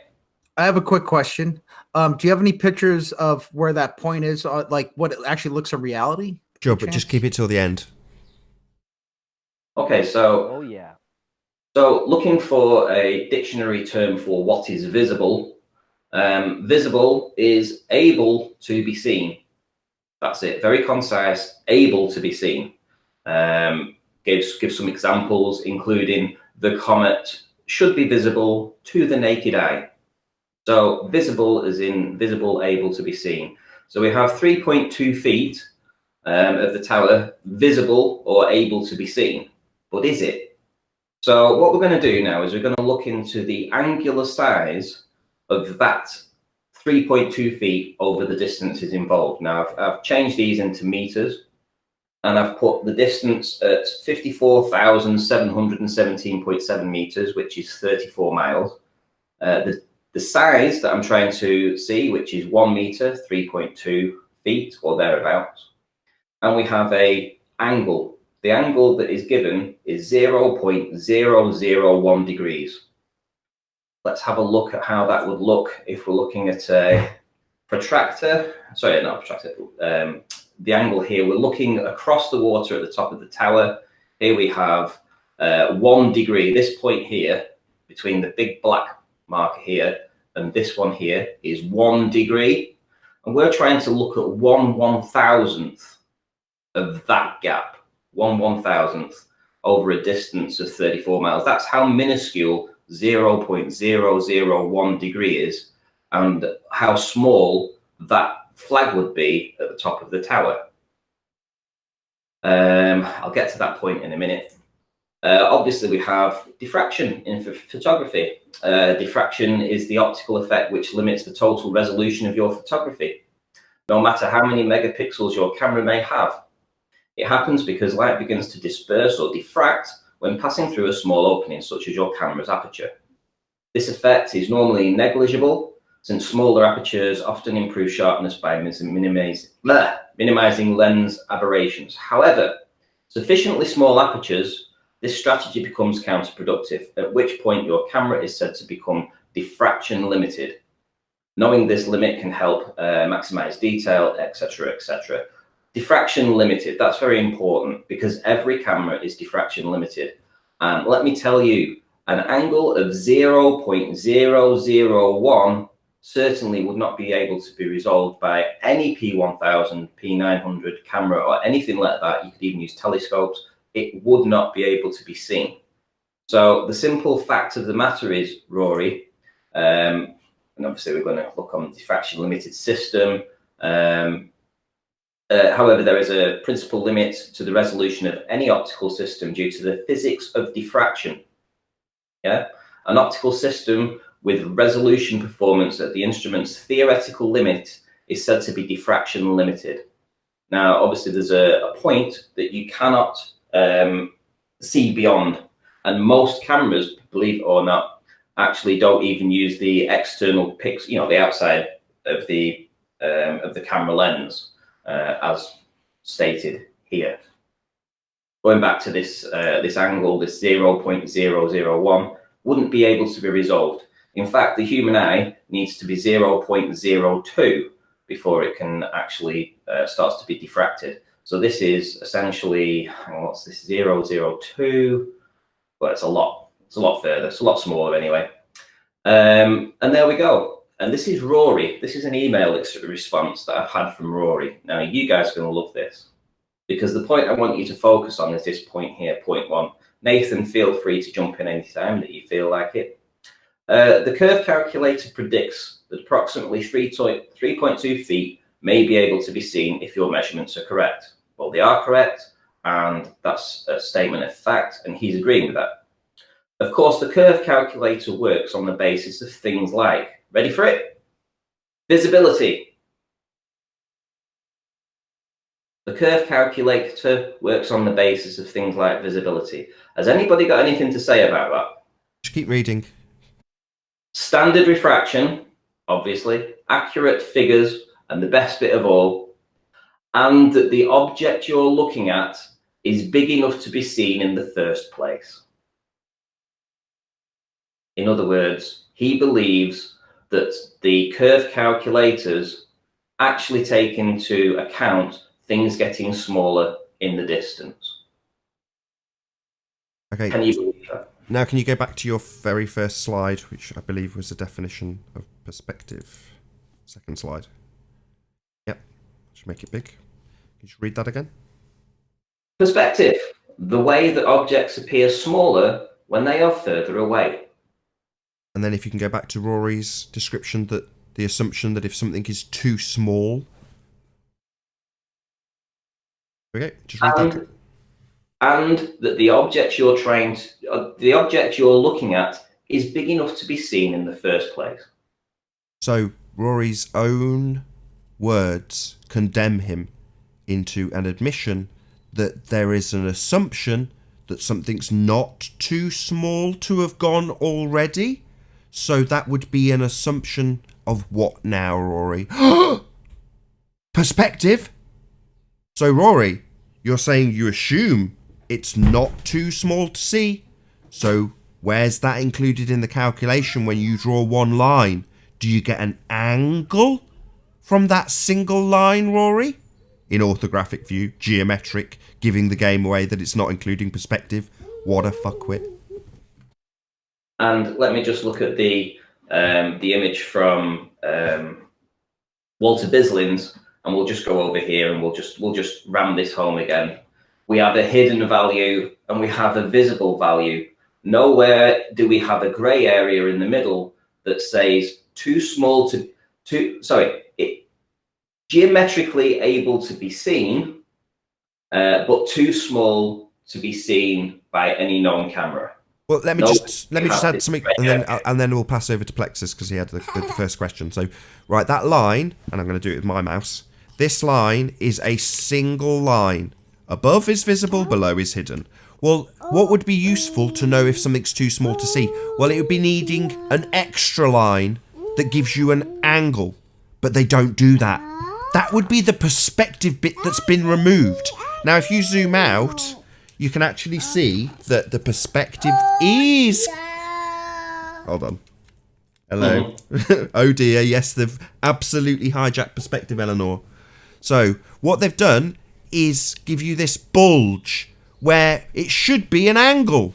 So they've said, not an angle from the eye, but a bulge. So it's always a physical obstruction. And it looks like they're drawing out angles. It's very, very clever. It's very deceptive, but ultimately speaking, this single line that meets the horizon, the claimed bulge, is not giving you an angle. It's a single line. And that's what Ranty's saying. On this single line, you'd need to work out how big the angle to the flag is, so that you could work out whether or not it's too small to see. Not an assumption that you can just see it, Rory. That would be ignoring perspective. You absolute retard. I'm done. Over to you, Plexus. Okay. First, I'd like to say that is very excellent work, Ranty, first off. And we come back to the same thing I was talking about the telescope or binoculars perspective, you know, when you can watch a boat go over the horizon. And then when you finally run out of telescopes, the NASA fan will say, aha, that must be the curve. You know, it's kind of the same thing. The same problem. Where can you show me that telescopes and binoculars see through curves? Is it a trick of physics? If it is, where is this math? You know, he's going by the curve calculator. Shouldn't there be other maths that applied? And my last question is you took that example. Is that a repeatable example? Is that like is there a beach that far away that you can observe this and we can actually see what this looks like in reality by any chance? Yes, there is. And I'd love to see that. I really would. Yes, there is. And to be fair, I've been to a very similar distance to this and seen Blackpool Tower in almost all its entirety. So, you know, it's utter horse manure to believe that we live on a sphere. I've captured far, greater distances of the tower at night with Anthony Riley when we went to Hoy Lake, 29.3 miles away. And I think there should have been 480 feet of curvature between ourselves and the tower. And we were seeing almost down to the base. In fact, we saw the mirror ball, which was only like 50 feet above sea level. Well, have you considered a trick of physics might be fooling us? I mean, can you maybe discuss that a little bit? You know, all plausible answers are answers. So, well, before we say that, Nathan, do you want to read this bit, because this is his own words? I've actually highlighted the part that I want you to read. You there, Nathan? Okay, so he says, if I look out my window and I can see about 6 miles, somewhere out there are insects and mice. There's nothing obstructing them, and any calculator, flat or curved, would predict that they should be visible. So why can't I see them? Because they are too small. Well, Rory, that's our entire point, you Burke. Is he a moron? Are we talking about a moron right now? I think so. Like, I'm Well, I sorry. wouldn't. I Because, would. Don't call them morons. I call them like a Kool-Aid drinker. You know. yeah, well, pretend clown, moron, Kool-Aid. I mean, what the hell? Doesn't matter what you call them. I like to be a little nicer. All right. Well, I don't have it for that right now. It's like, what are you talking about? The things get smaller in distance. That's the hell. That's what we're saying. I mean, what? Anyway. You know, he gets it, but he doesn't understand that this is our argument. He's literally agreeing with our argument and can't see how it's not being applied to his argument. And it's the reason it's not being applied to his argument is because the curve calculators don't include it. And, you know, I've tried to explain it to him. He's still not listening. Still not listening. What about a trick of physics? Let's say light somehow refracts up and back and down and gives us false mirage. Is there anything like that at all that can explain how we can make curves a straight line viewable to the observer? Anyway. Well, I've never seen looming, if that's what you're trying to say. So in answer to your question, I don't see it. And I've tried to document looming using a post that's in the foreground 4 miles away from an observable point, which I can go to every single day, go to the exact same point, which is a set of railings on the promenade, look at the post, and directly behind it, we have the buildings of Barrow, which are some 18.3 miles away. And I have never, ever experienced the buildings behind the post in a different relative position to the post in any of my photography or videos ever. They don't shine up like the bat signal. They don't start just super looming and no, they don't that nonsense around. You've never seen that. They don't start jumping around. And let's be quite clear here that if you're trying to view something at the span of, say, 4 or 5 miles in, you know, so you're looking at a distant town and you're looking over, let's say, 20 miles of water.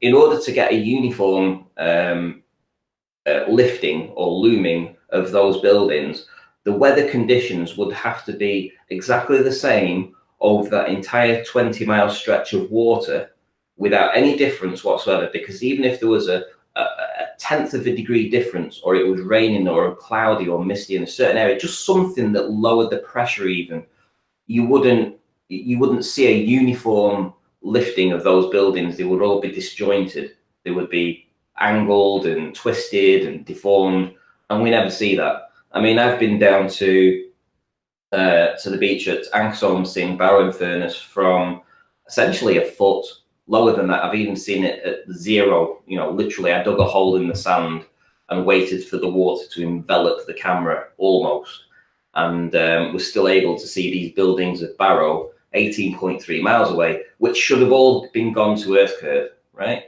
So, yeah, I don't see it.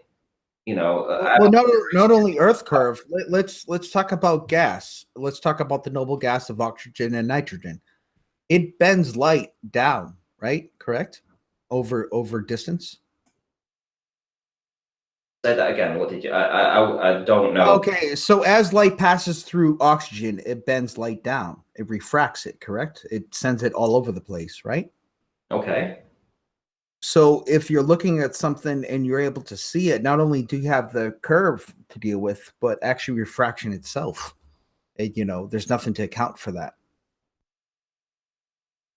Yeah, but again, you're begging the question here when you say you're including the curve. You know, you're assuming that you live on a sphere. It's I'm the type of person I like to use their science against them. You know what I mean? Because that's my best weapon. You know, so that's how I approach it. If that makes sense. It's far easier just to look at an object and say we see it, than for them to try and explain that this is being miraged as some kind of I don't know, just a hologram that's being lifted up from beyond the curvature, visible for everybody to see. It's not really there. If you took a rifle and tried to shoot it, and you had some kind of specialized laser weapon that could travel for 20 miles, say, and you took dead aim at these buildings, you would shoot it, and those buildings wouldn't be there. You wouldn't hit it. You would miss it because they're a hologram. You know, this is what these guys are trying to say. I know, but we all got here because we're open-minded. So I try not to lose that open-mindedness, even no matter what position of the fence I'm on. You know what I mean? And I think it's a good thing.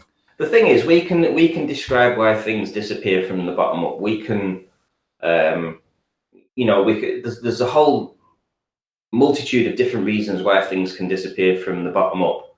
One of them has just been described just now. You know, literally that the angle is too small to be seen. I went a little bit further and I dug around to try and get to a degree that was of a similar degree, and found that at 69 miles, 137 feet would be missing. And that's just due to diffraction, just not being able to see, the angle being too small. So you could have a row of hotels on the seafront and you're looking across a Great Lake, say 69 miles away, and the entire seafront of hotels up to 137 feet in height would be missing due to diffraction, just missing, because the camera can't see it, the angle's too small.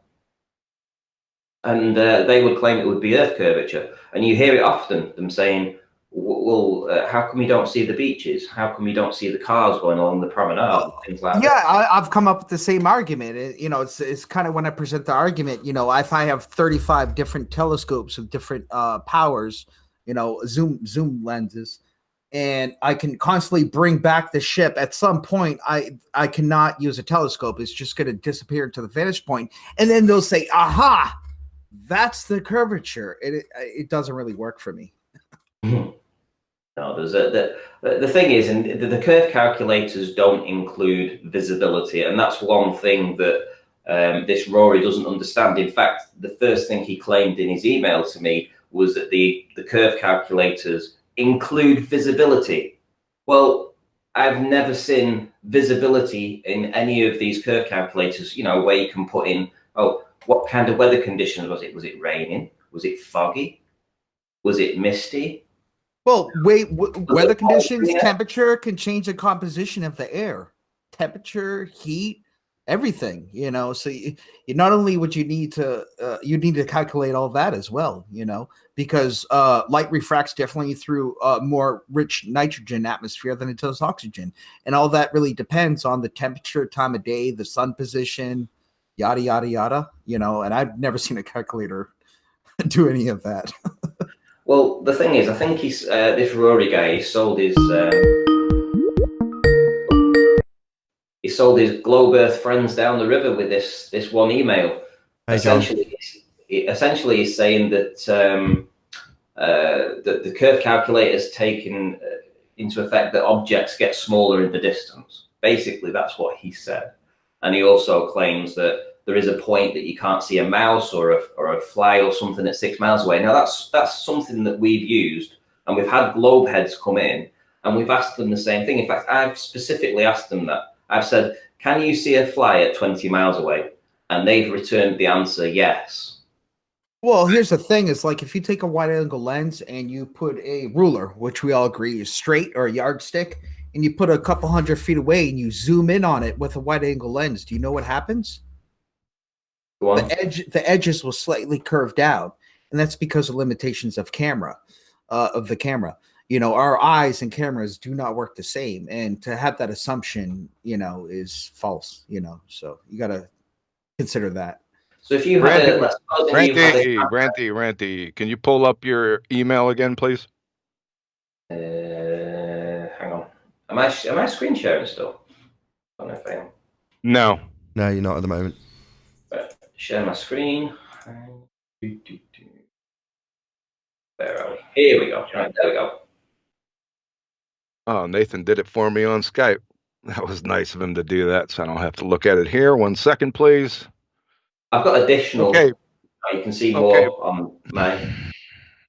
Below your red box. Yep. Can you read the next sentence, please? It's got nothing to do with perspective. It's, as you say, angular size, or rather, simple common sense. Does anything stand out to you there? So in the box, he says it's literally because they're too small, and in the next sentence, it's got nothing to do with perspective. So that's no. big. Try again, chocolate. just stick to the one sentence. It's got nothing to do with perspective, comma. It's, comma, as you say, comma, angular size, hyphen, or rather, comma, simple common sense, full stop. Let's just focus on that single sentence. Any issues with that sentence, Chocolate? The perspective would be the angular size that he's talking about. Ding, ding, ding, ding, ding. Like, so it's got nothing to do with this, but it's got to do with this, basically. Yeah, well spotted. I didn't read that far, John. And it says it in number 3. That's not perspective. That's angular size. That's not water. That's H2O. Right, exactly. Thank you. No further This guy, questions. this is what I said before. Is this guy? Are we talking to a moron right now? I mean, I don't know. Sorry, so for all the people out there that have asked me over and over again to tell them what diffraction is, Rory, what's diffraction?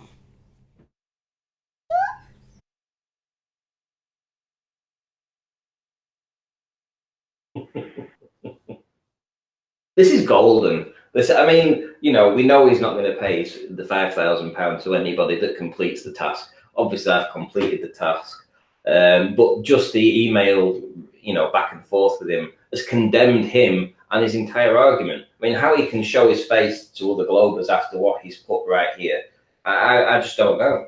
He's literally hung himself out to dry. Wouldn't you agree? Well, what I noticed with Globers, they seem very content on having other people think for them. So, can I read it again with a bit of a translation? It's got nothing to do with perspective. It's, as you say, perspective. Exactly. That's exactly what it says. Should we label this guy? Funny. What kind of level of dumb is this? Would you say, John?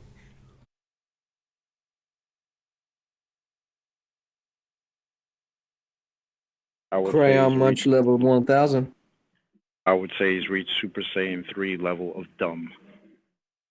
I mean, bearing in mind, we've been saying for the last week that there's half the Globe team that have come on the panel basically admitting to and being pushed into a corner where they basically say the calculator doesn't include perspective, to as much as we can push them into saying those words.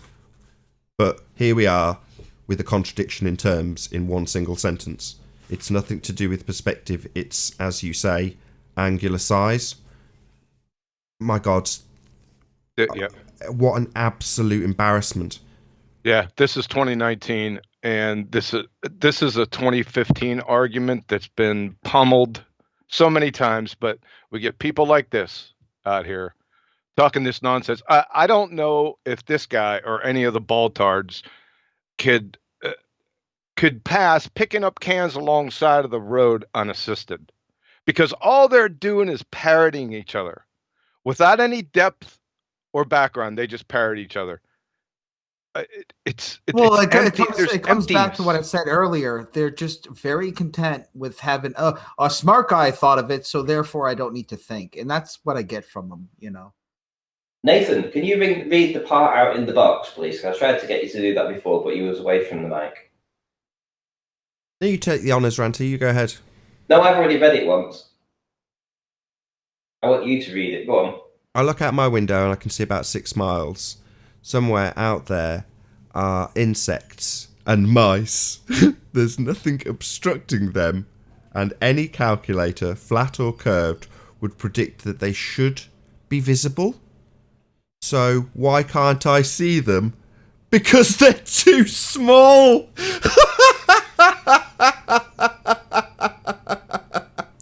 So that would be their angular size. Fuck God. And the worst part is he says there's a calculator that will tell him that he can see this thing fly at 20 miles. I mean, what? He's literally agreeing with my argument. Well, another thing you have to consider is the moon is supposedly 249,000 miles away, and we can zoom into it and get great detail. Meanwhile, anything up in space is what, 250 to 300 miles up? And go ahead and try to find something of great detail from that distance. It doesn't really add up, you know, at all. I agree. I mean, we should, as much as it's fun to laugh at the pure stupidity that is this Rory guy, you know, as John says, it's a 2015 argument. We've absolutely pummeled this, exposed it to our own realisation several years ago, and now to many of the audience, certainly all the panel's realisation, just not Rory's. You know, to the point where the Globeheads are having to rephrase their arguments to justify the lack of perspective in their calculations when they argue with us. So from the point of view of Rory, yeah, it's beyond stupidity, and it is very good fun to laugh at just how stupid this guy actually is when he's talking about a geometric calculator, and in his justification basically says it's nothing to do with perspective, it's, as you say, angular size, or how big an angle things are in the distance, which we have asserted, this is the main point, which we have asserted for quite a long time now, is the reason for things disappearing into the distance. That's perspective. And perspective has been hijacked. So they assert that when you see things getting smaller into the distance, like these wind turbines that are on screen now, they tell you that the reason they are going as they appear is because they are curving around the Earth. And all they have actually done is taken the effect of perspective and labelled it Earth curvature to convince people who have been brainwashed by way of cinematography into believing they live on a sphere, into having a way of measuring a sphere when one does not exist. There is no sphere beneath our feet. There is only the effect of objects getting smaller with distance. And when we say smaller, we don't mean their actual size. A 10-foot wall is always a 10-foot wall, regardless of its distance. But the angular size, as Rory puts it, reduces with distance to the point where things can disappear. However, the calculator, the Earth curve calculator, only asserts that things disappear due to an obstruction caused by Earth curvature, when in reality there is no obstruction. We are seeing objects disappear with distance due to their angular size reduction as they reach the diffraction limit, the point where they can no longer be resolved and disappear because the aperture in your equipment isn't big enough to see them. That is ignored in the Earth curve calculator. And to all the Muppets who think, well, it must be included because it's reality, right? We live on a sphere. No, the Earth is obviously and observably flat. And with that, I will say a huge, massive, enormous thank you to all of today's debating panel for making today's debate possible. But if you are watching on Nathan Oakley channel, stay tuned as there will be a short after show to follow as I fiddle furiously with all my buttons. Once again, a massive thank you to all the debating panel, and of course a massive thank you to all of you in the live audience for tuning into this extended live show. My apologies to anybody who was with us at the start when we had a massive power cut. If you need something to keep you occupied after this live stream is over, then go to nathanoakley.com and check out the Flat Earth Debate Forum to keep up to date with the community debate. One last thank you to everybody who smashed the super chat. I've been Nathan Oakley, and I'll see you all in the next video. Click, click, click, lots of buttons. There we go. That's the one. Oh, what a day! What a lovely day!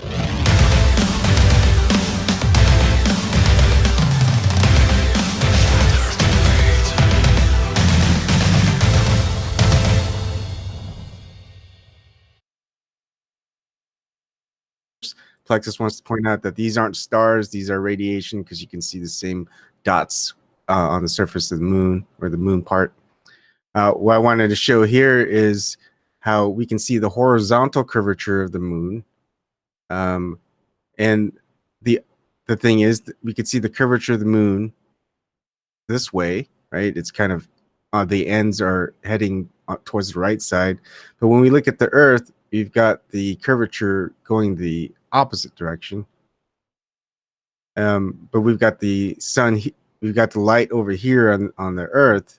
So I guess the idea is that the sun is maybe on the very right side of the moon, blocking the Earth, but still that doesn't make sense. Well, wouldn't it be the left side if it's the left side lighted up? Yeah, but then how are we getting that curvature on the Earth? I don't know. According to that picture, the Earth is 1/4 the size of the Moon, which is problematic for me, anyways. Yeah. Anyways, it's that's one. The second one, I found this on Reddit, but someone did a quick little compilation of 5 different photographs from 5 different viewpoints. This one, Venus, is a little bit higher. That's why we can see it higher. But remember, Earth is at least for the Moon and Titan pretty big. For example, it's 4 times the size of the Moon. Now, the horizon that we see is pretty much equal through all of them. I was thinking if we were on the Moon and it was 1/4 the size of the Earth, shouldn't we see 1/4 the size of the end point of the horizon? You know, so should we actually see maybe 1/4 of what we're actually seeing? But isn't the Earth 4 times the size of the Moon, though? Yes. So the Moon, shouldn't we see the horizon being 1/4 the distance what we would see on the Earth? Yeah, have you? There's a picture from JAXA, and it's called "The Dark Side of the Moon," where they show the back side of it and they show the true size in comparison. Have you seen that photo by any chance? No, I'll take a look. Oh, I yeah, just it's thought great. this was interesting that it's the same distance to the horizon, no matter what size of the I forgot. planet or moon. And then the last thing I want to show before I go, we got NASA astronaut Kate Rubins. She she called the ISS International Space Satan, and here you can listen to it.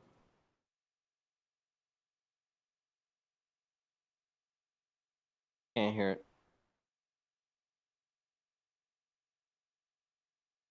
You might not have banana meter hooked up. Oh, okay. Anyways, if you guys want to check it out, we can say it. We can call the ISS International Space Station now, since an astronaut said it. That's what she called it. Yeah, International Space Station. Before she corrected herself. All right, thanks, guys. I'll see you guys later. Yeah. Okay, Rebound, take it easy. Yeah, thanks, guys, for having me included in the show. It was a lot of fun. I enjoyed it a lot. I really appreciate it. I just want to say thank you.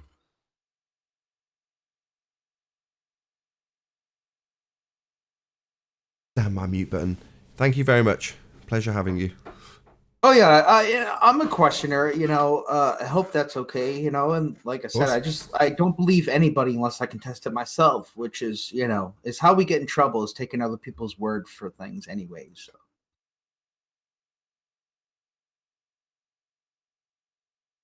My box of tricks is all messed up today. It's been a right nightmare. Can I just check that we can still hear John? Yeah. Can you got me? Yeah. All right. Everything's now working. I just had to click every button manually, that's all. In a way, it was a blessing that I had a power cut, because it meant I didn't have to separate the shows and do all the normal button clicks. I just left it running. And that was what I was going to say. The end of the show, Slick, the last one that had the power cut, it ends with you saying, "Okay, whoever you are talking to, Slick's been exposed," and then Arwen says, "Okay, snake in the grass," and then it cuts off. Yeah, I was being sarcastic with Jose, and Arwen decided to jump in and try to capitalize on what he thought was a moment, but it wasn't. Joke.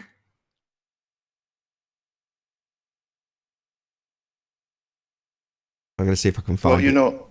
One thing that you have to understand about me is that I don't play. Like, if I fall out with you, we're not all of a sudden friends the next day because a little time passed. I'm not like that. I'm not friends with you, don't worry, but it doesn't mean I'm not going to make any fun of Well, you can do what you want, but just, don't ever think that you and I are ever in the same.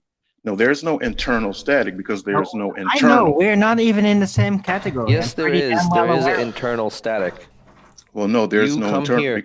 Listen, I'm not part of any internal. I'm on my own. No, I'm not. Don't tell me what I am. I am by myself. I am not with you or with anybody else. No, you need to understand that. Slick, you come here every day. Serious, I take it. Doesn't matter. Well, hold on a second. I'm talking to this other guy. Doesn't matter what I do every day. This is an open panel. It's an open panel. I know. Just but because you I feel come, a connection to it, so you no, come don't here feel all the no time. So connection. this is Well, your don't, community. yeah, no, it's not. Don't feel Yeah, that it there's is. no community. It is not. I keep telling you. I am not mean, in you the can community. You can say. Listen, You guy, can say stop whatever talking you over want, me. but I'm saying I you're am not coming in here every day. So and I know you. I know you. I know you. I know how you react. I know your you voice. don't know anything. You know nothing about me. Yeah, Because we I'm do. telling you right now, and you're not understanding. I'm not part of any community. I'm not Yes, part you of any are. movement. I'm not part of You're part anybody of on this show.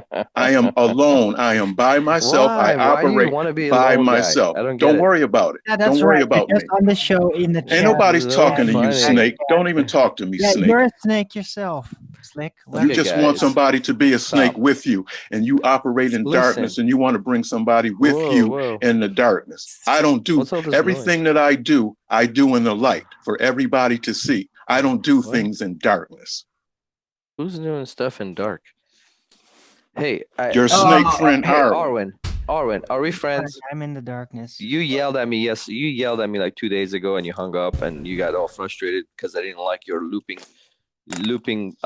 map or model. But we're still. I think It's not about we're liking. still It's cool. about showing respect. Yeah, we're still cool. Like I still, I don't hate you, and I don't know why there's all this internal static between everybody here. Well, like I said, Well, there is no everybody's internal anything because I'm not with anybody. I am Yes, by you are. You are every myself. day. No, in I'm this not. basket Stop of snakes. saying You're that. here every day, You're in bro. the middle It doesn't of the matter. pit of It snakes. doesn't You matter already what I'm declared doing every day. everyone to be snakes, and you're in the middle of them. So yeah, you are with us. This is No, Right there. there's no us. There is no Yes, us. You You're the are only here. snake. Yes, there is us. But There's you me, are the there's only There is John, snake there's that I us. Chocolate, know. there's Flat I Nerd, am there's not on Nathan, your there's show. Paul, I'm not on there's your show. Randy, there's Theo, there's Paul, and there's Slick James. Look who's But there. I'm not Yeah. on You're your here. show. You're here I'm with on us. Nathan's show. It's not your show. I'm not with you. Yeah, you are. You're here No, with I me am not on this with show. you. No, I'm not. Yeah, you I'm are. on This is Nathan's so show. This is funny. not Yeah, the and so Arwen am show. I. So you're with me. I You am guys never sound with like you, a you bunch of little old snake. I women. love it. I love being in your vicinity. I You know guys you sound like like to a be. bunch of You old want to biddies. be I in a love you, light. Slick James. You want to Being be in with a you, light, but Slick you'll James. never be in a light because you operate in darkness. I don't Yeah. do that. I don't go behind people's I back stand and in do your things like shadow you do. because I'm very close to you. I'm with you in this room. I Yeah, can't but even Slick, stand. You know what? To be, I feel I like can't we're even friends. stand your voice in my ear. Oh my god. Then why do you come here? Don't Why- worry I about what I do. understand. Worry about yourself. No, hey, Slick, let's just have a discussion here. We ain't having a discussion, anything. Don't even talk to me. You and that snake, We don't are. talk to me. You got it? Hey man, I was in an argument with him yesterday. Or 2 days ago. I don't He got care so what you were pissed doing. that- Don't talk to me. Just talk to somebody else. Why Okay, does but everyone you're in give this Slick panel. so much grief? I don't really understand why Slick. This is I'm not being bizarre. trying to be offensive, but Slick gets loads of undue attention, and I don't really understand it.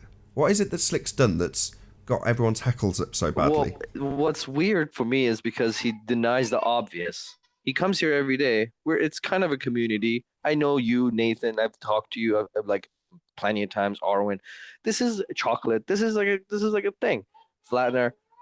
So to say that this is not a community on my own, it just makes no sense to me. I feel like you're just denying the obvious. Yes, baby. Yeah, well, like I said, I don't care what you feel like. I'm not part of any community. I am on my own. This is an open panel that anybody can join, and I join it. Not to be of anybody's team. I'm not part of anybody's team. I am myself. And if you can't understand that, that's too bad. I guess I don't No, I just understand make fun of Slick James because he believes he doesn't have any beliefs. Who cares what you make fun of? You don't even count. Well, I think Slick James is kind of like me. You know, don't try to put me in a box. The minute you try to put me in a box, I get pissed, and I can definitely understand that. This is not a box. It's not. I'm not putting him in a box. All I'm saying is that when you come here every day, and all of us gather in our own time, and we talk to each other like on a regular basis, it becomes a little community. That's what the definition of it is. Now you can say you're not, but it's still you come here. I've talked to you a lot. Listen, I've talked to you more than some of my coworkers. Right. Listen, I go on Discord every day. for hours at a time, and I am not in a community with any of them. Okay, so I don't know where you're getting this community from. There is no community. Can someone pull up a Listen, definition of a hold on. community? This is what globe. Listen, this is why the globe. This is When why you're the part globe of a people have group, their. This is why the globe that's people. considered a community. When you This is actually why go the there globe people talk have their. among them. Hey, let's talk about something else. This is No, stupid. they're going to talk about this. This is why the globe people have the problems that they have, because they have a community of believers that all told the same line. I'm not part of that. So that I don't have think to it's. toe the Listen, same line, shut bro. up. I'm not Can you telling you shut to up for toe a the same second? line. All Shut I'm up. saying is that Can you be part quiet of for a same second, please? I community didn't and ask your disagree with the opinion. Let members me of the finish my community. statement. You I shut didn't your ask you mouth to when you're start talking talking to in the Slick. middle of me. You shut your Who mouth is that when you're that's a- talking to Who are Slick. you talking to? Who are you talking to? You talk to me with respect when you talk to me. Oh my god. This is ridiculous. Anyway, so Not let's really. talk You're about not letting something him else. talk. You've rumpused the crap out of him, laughed at him, and now you're not going to let him finish his statement. It's just so rude. I'm rude. Okay. Well, yeah, you're all being really rude Go to ahead, Slick. I Slick. still don't understand the issue. You barrage him with questions. He tries to justify his position. Then you rumpus the hell out of him. And when he gets annoyed, you just laugh in his face. And it's like, I feel your frustration, Slick. I don't get this at all. Thank you. Because when you deny something so obvious that this is a community, you don't have to agree with every member of the community. You can have disagreements with a member of the community, but it still is a community. And to just be like, I'm a lone man, but I come here every morning and talk to you guys every day, but I'm not part of this community, but I come here every day and talk to you guys. It's just so weird. It's just well, that's bizarre. too bad. Go ahead. Do your thing, man. Yes. Just because I do that, that doesn't mean that you can put me in a category. I am not part of any community. You don't get to override that. Okay, cool. Anyway, that flat Earth now. Do you guys know a website called dtic.mil? No, what is it? Unclassified Department of Defense database. Go there and type in Battle Space Lab, which is Black NASA. You get a lot of good declassified documents you won't find publicly on there. Yeah, I don't believe anything that's been quote unquote declassified. I feel like there's a lot of well, this is the Department of Defense. This isn't alexjones.com. There's a difference. Okay, that's even makes it worse. All I can do is read from the horse's mouth. I'm not going to debate whether the horse is lying or not. I just take the information with a grain of salt. Somebody's putting a lot of work into it for some reason.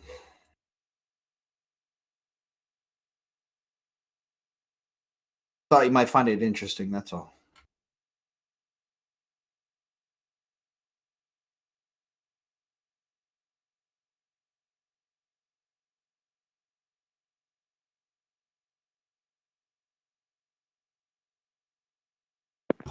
I got some pretty pictures of a sunset from Jamaica. Anybody want to see any? Yeah, that'd be cool. Okay, hang on, let me get them. I had them up earlier trying to see if it would stir any conversation. You can actually see one on my screenshot now. You know. Yeah, I got you up.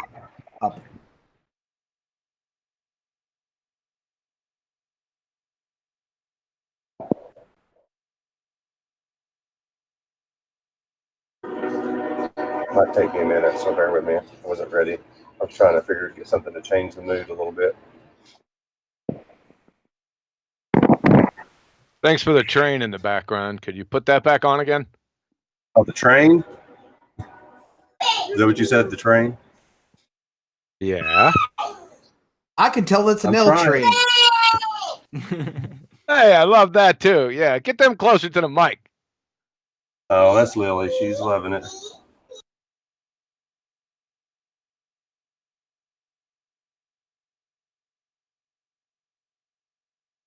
They're all angels, John.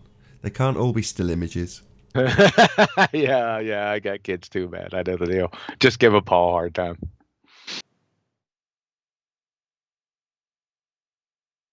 So we all done? Is everything calmed down now? Bunch of biddies. I was always calm. Yeah, I know what you mean. Arwin was in the Yeah, same boat. I was 6 months calm ago. too, actually. What is it? It used to be Arwin that got all the same exact attention. Like vitriol from the chat, vitriol from the comments, people telling me I should dump him and that he's... I don't even want to repeat the nonsense that they came out with. And in some instances they tried to align. Do you want to just pop yourself on mute, Paul? Well, I wouldn't be paid. But the difference is that now after a few years, people are overall agreeing with what I said a few years ago. I kind of doubt that's going to be the same thing with Slick. But well, the thing is, you can't listen to the yeah, people doesn't in have chat. any point. That's a problem. Don't worry, Arvin. You're still on the dump I'm list. not You're worrying still about right there you on at the all. edge. That's not the problem. Well, stop bringing my name up. Do me a favor and don't even let my name come out of your mouth if you don't mind. Don't you talk to Slick, Arwin. You shut your mouth when you're talking. Whenever I damn well please. Yeah, we'll all do what we please, right? And yeah.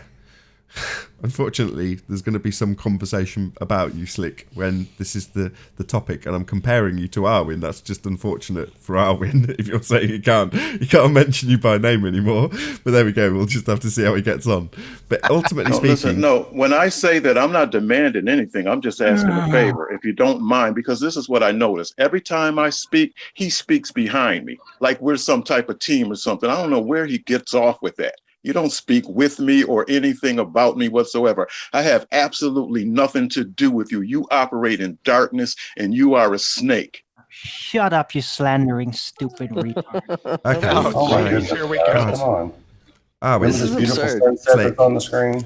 I think you both made your point. Idiot. However, Arwin, my point, Arwin, before you just launch in this vitriolic spew, right? You were in the same boat 6 months ago. And I must have written 100+ times Arwin is ace in chats, because these dicks just don't get where you're coming from. Now, right or wrong, often I think you're wrong. Doesn't mean you're not a good person or that you need all this vitriol that you received. Slick's now in that boat. So, recognise. Well, I wasn't calling people snakes. Really? Yeah, really. Not any of you guys. I was getting pissed. Not any of you guys, right, Arwin? I was getting pissed off at you, but I wouldn't call you snakes or... Right, but you did call us other things, Arwin. My point is obviously clear then. The penny has dropped. You were in the same boat, weren't you, Arwin? Yeah, but I didn't behave like this. Right, but you behaved like something. We're all different. That's right.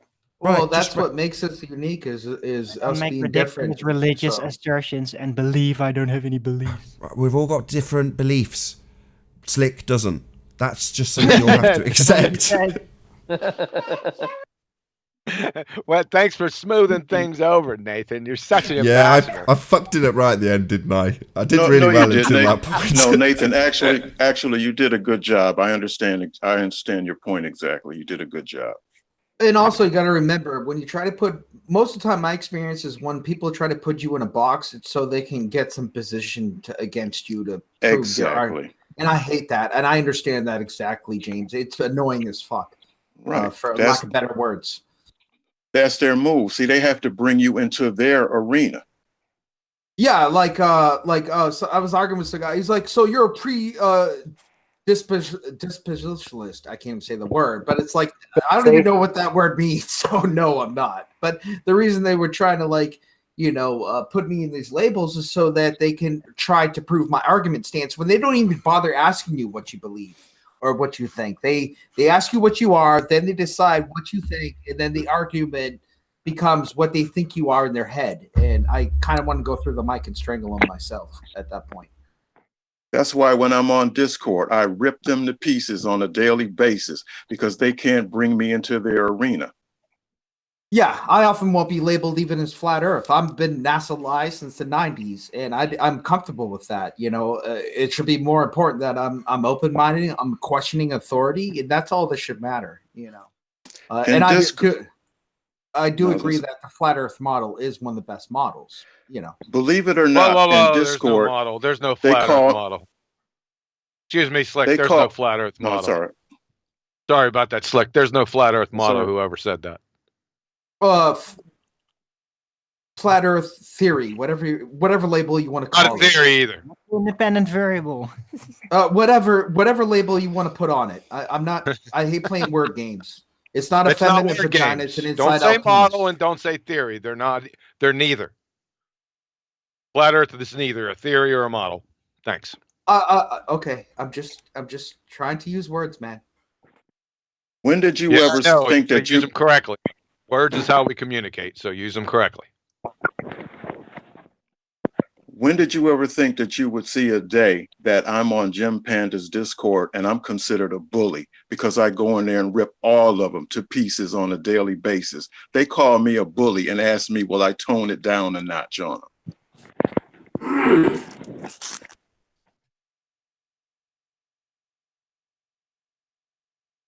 Baptism of fire. That's what you've done. So, how many of you are religious, though? We're talking Define about religion. people who still believe that dune buggies drove on the moon I'm and religious. space is a thing. Like, so Define- they pretty much destroy themselves. Define You know religion. what I mean? We don't have to do much. Yeah, define Yeah, I know. religion. Well, Whoever when you asked see that me question. mention stuff like, I wasn't trying to cause an argument with you guys. I'm just so they have this thesis that we can do this in space. I just like to take it, throw it into a magnifying glass. I'm not either side on the position. I'm just trying to put it under scrutiny, if that makes sense. Somebody said, "Are you religious?" Define religion. You think Jesus is the son of God? Yes. That's not religion. All right. Well, there you go. Really? It's not? No. How's that not religion? That's the Christianity uttermost is not retarded religion. statement. Religion is based on belief without evidence. So wait, Jesus is the son of God because you have evidence? I have evidence of a creator. Yes. Oh yeah, let's hear this. No, that's No, not no, the same Jesus, thing. A creator. Jesus Oh, being that's son right. of God. I didn't say Okay, right, right. I do. Hold on. If we're gonna get into this, let's keep it civil and calm and one at a time. This is not going to be like that. I know. I'll try my All best. you have to do is pull up the video, right, that you were just on. Go ahead and hit show more. And then No, scroll not your down, quantum. and it has No, creator not your versus delayed atheism. experiment. There's How is- four. I I was wasn't talking about done yet. Jesus, There's Jesus, 4 proofs. Jesus. Come on, Anon. Here we Right. go. Let's try once Right. more. Just Try let one someone more get to the end of time. their statement. Okay, we ready? Is Quantum Eraser talking, and I'm the only one talking here? It'll be real short. I promise you. Okay, what you do is you go on the video you were just on, Nathan Oakley 1980. You hit show more. I've seen it. And then scroll down. Oh, you've seen it. Okay, then present I your did. screen. Let's go one by one. The first proof. And you I'm debunk on my it. phone. Number Share your one. screen. Number two, I ask you, how does that prove Jesus being We're son going to get there. of We have to a establish God? a creator first. We'll get there. We have to No, establish I a believe creator there's a first, creator. right? I believe there's a creator. I believe there's a creator. How is Jesus, Jesus, son of God from a virgin? Explain it to me. Explain it to Can you. anyone explain God? It's kind of a fallacy. I actually can prove that very quickly and easily. Let's hear this. Hold on. Are you happy for Paul to have a bash at this, John? Sure, go ahead. Your own time, Paul. His resurrection from the dead proved that who he claimed he was. Okay. I didn't say that No, again. proof. Say that His again, resurrection The fact- from the dead is proof of his divinity. Oh, really? Oh God, here we go. Yeah, I mean, the Bible itself gives you the way to debunk it. Jesus wasn't. It's a book. Oh God. Paul. Oh, hold on. Right, we're going to let each person get to the end of their statement. And in this instance, you're asking big questions that are going to require... Paul's kid's getting excited. Every kid's getting You're excited. going to have to let Paul get to the end of his statement. You've asked him to expand. Let him expand. I can prove God exists with 2 words: flat Earth. Listen, that's not my question. My question: how What's your is independent Jesus son of God? That's my That question. didn't How sound is like Jesus? That Doesn't didn't sound sound like like Okay, Paul. hold on. Let's get control What's your again. independent Hold on. That's been answered. So Paul's answer was resurrection is proof of divinity. That's his answer. Okay, how do we prove that he actually resurrected? Because it was written in a book Now we're getting somewhere. 2,000 Go ahead. years ago? Hold on. You've got to let him answer. Go ahead. Well, it's Paul. also the Yeah, witness. you got to let him Yeah, answer. so- But come on, Anon, you're not playing fair. Just let him answer. Go ahead, Paul. I'm on mute. I'm trying, but my little one's screaming in the background, so obviously she doesn't want me to do this. The You got to kid is prove. insecure. It's simple. That you got to prove the historicity of the Gospels, and they've been proven historically reliable. The eyewitness testimony of the apostles to what Jesus did and accomplished is the proof. You got to prove the Gospels are historically reliable. Hey, Paul. Okay, I'll try let and me give you hopefully some translate advice. that. Okay, it's called headphones. No, it's okay. It's cool. Okay. Cool. I can dilute that. So it's the historic accuracy of the texts. In other words, number one, you have a different standard that's applicable to historic records, and they have a very, very high standard. That's Paul's argument, as I understand it. Yes, it's hard to try to concise it into a simple statement, especially when the toddler's screaming in the background. But yes, and there's a lot of evidence to show that the Gospels are historically reliable. So you're going to have to prove that the Gospels are not historically reliable to discount the Gospels record. No. Okay, that's fine. Go ahead, Anon. We have a resurrection, and the guy flew up. We talked about this last time, Paul. The people saw him rise up. Okay, I don't know how he rose in a jet or in how. And we talked about like Neo, Matrix, Superman. How? So you have metaphysical. You have X-Men. You have Marvel comic story, and you want me to take that as proof written 2,000 years ago by some guy. I don't believe stuff written in 1973. I have to believe stuff written 2,000 years ago by illiterate desert wanderers who talked about people coming back to life and flying up into the air. Okay, who knows? Maybe it's just the old school Marvel comic. Okay, Anon, I don't thanks. know. So just before you respond, Paul, so is your argument simply that you don't trust the historic integrity that Paul relies upon? Is that basically your argument? No, because I've never seen anybody fly up into the sky except in Neo or Superman. So until I see people flying up like Superman and coming back from the dead, we have a problem. Or I have a problem. Well, Goku comes back from the dead. Get the Dragon Balls. Chocolate. Let's not send this into fast. Go ahead, Paul. Okay. If it's something that happened every day, then it would not be a miracle. So it would be a law. It would be something that we can see. But a miracle steps outside of time, space, matter, and law. That's why it's called a miracle. Him rising up is a miracle. That's another proof of his divinity. So if somebody wrote down that I shit diamonds, and that's proof of me being a son of God because I shit diamonds, and it was written in a book, and 2,000 years ago some people read that he shits diamonds. That's right, baby. Do you believe the Vedic scriptures? Let me ask you a question. Do you believe the Vedic scriptures? You've talked about them before, right? Hold on. Hold on. This is going to go off the rails real quick. So just pop yourself on. I'm making a point. Yeah. Well, his rebuttal was that if somebody writes down that he shits diamonds, then is that a historically accurate account? It's not a great argument, but that's his argument. Well, I mean, because it's a miracle. I shit diamonds. Hold on. Carrot too. We get your point. Somebody writes it down. You say it happens. Lots of people document it. I'm just going to see what Paul responds to that.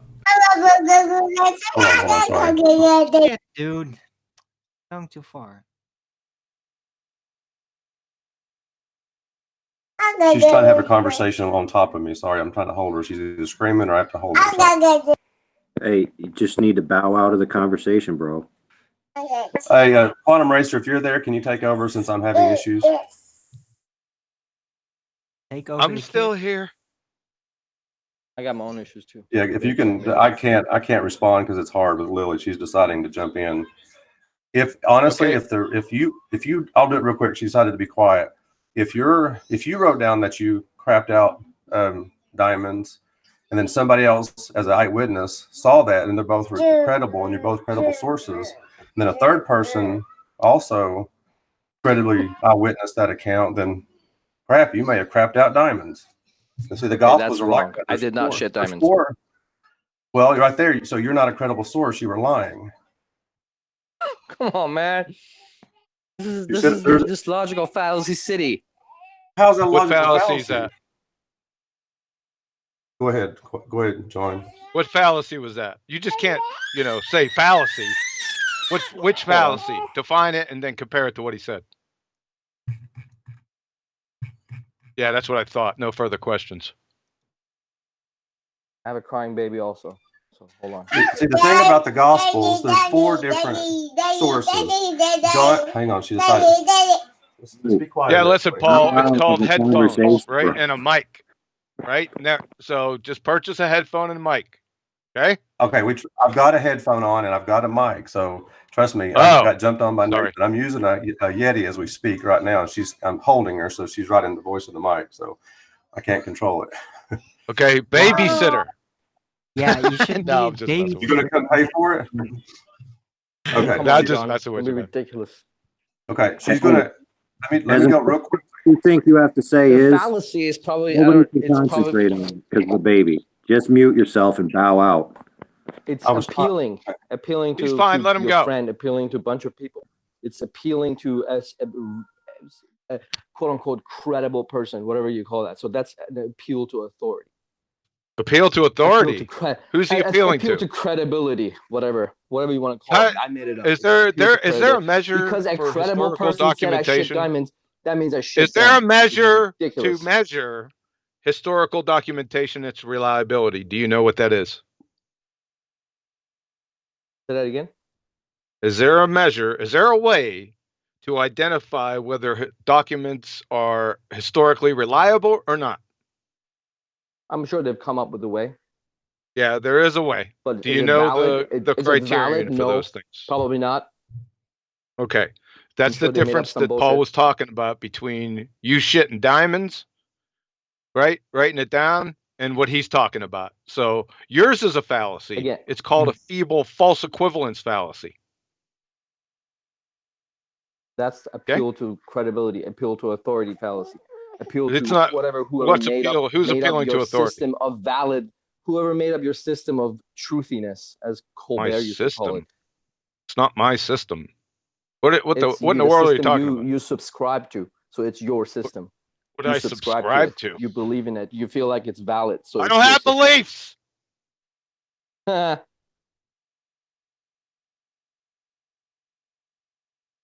Anyway, nobody was able to prove Jesus is the Son of God. Perfect. Thank you. Define what you mean by proof. What proof Even are if you he flew out requiring? of even if the guy popped up and did a David Blaine trick and flew out, doesn't mean he's a son of God. That's still Hold no on. proof. No. Just what do you define as proof? What I said originally. What I said originally, his proof of him being the Son of God is his resurrection. And there's documented evidence not you, Paul. that he did. It's worse than What's that? Cavendish. Not you, Paul. Anon. What's proof to you? It's like one of those things with gravity. It's unprovable. You cannot prove it. How are you going to vary it? Answer his question. I just did, John. Relax. You didn't answer his question. You said I Cavendish. said you cannot. You cannot prove it because you don't know who the creator is. What You don't know who is the your son of it is. definition of proof? Hypothesis test. But where's your hypothesis that this There you go. guy That's your is problem. a son of God? That's your problem. Okay. Because No. Fine. No worries. So that's scientific evidence as opposed to historic. So there's a bit of an impasse if your understanding of the quality of historic documents. Now, where I sit on this argument is irrelevant, but ultimately speaking, there is a bit of an impasse if you don't understand that. No offense. No, I understand it all right. I just think there's no way you can. It's a belief system. You cannot prove it. You cannot prove. You can prove that there's a creator. What's your definition of proof? That you with your delayed. What I'm giving you I'm giving it to you. I'm telling you. Fine. You don't have to give it to me. I took it. Experiment. You can prove. You don't have to give it to me. I took it. Hold on. I don't want to go off the rails. This can continue. Anon. I get it. You're saying that it's the standard we apply, but there's a reason why scientific evidence is applied when we are challenging globeheads who assert science. This is a different standard. What's the standard called? Yeah. because we're told that. No, we that's had brilliant. No, scientific stop, chocolate. Sorry, I'm really sorry. Right, good No, question. go. Good question, Paul. So he's asking, well, what's the standard then? Hopefully, we'll get a response from Paul. It's a bit of a disjointed conversation, but it's on the rails again.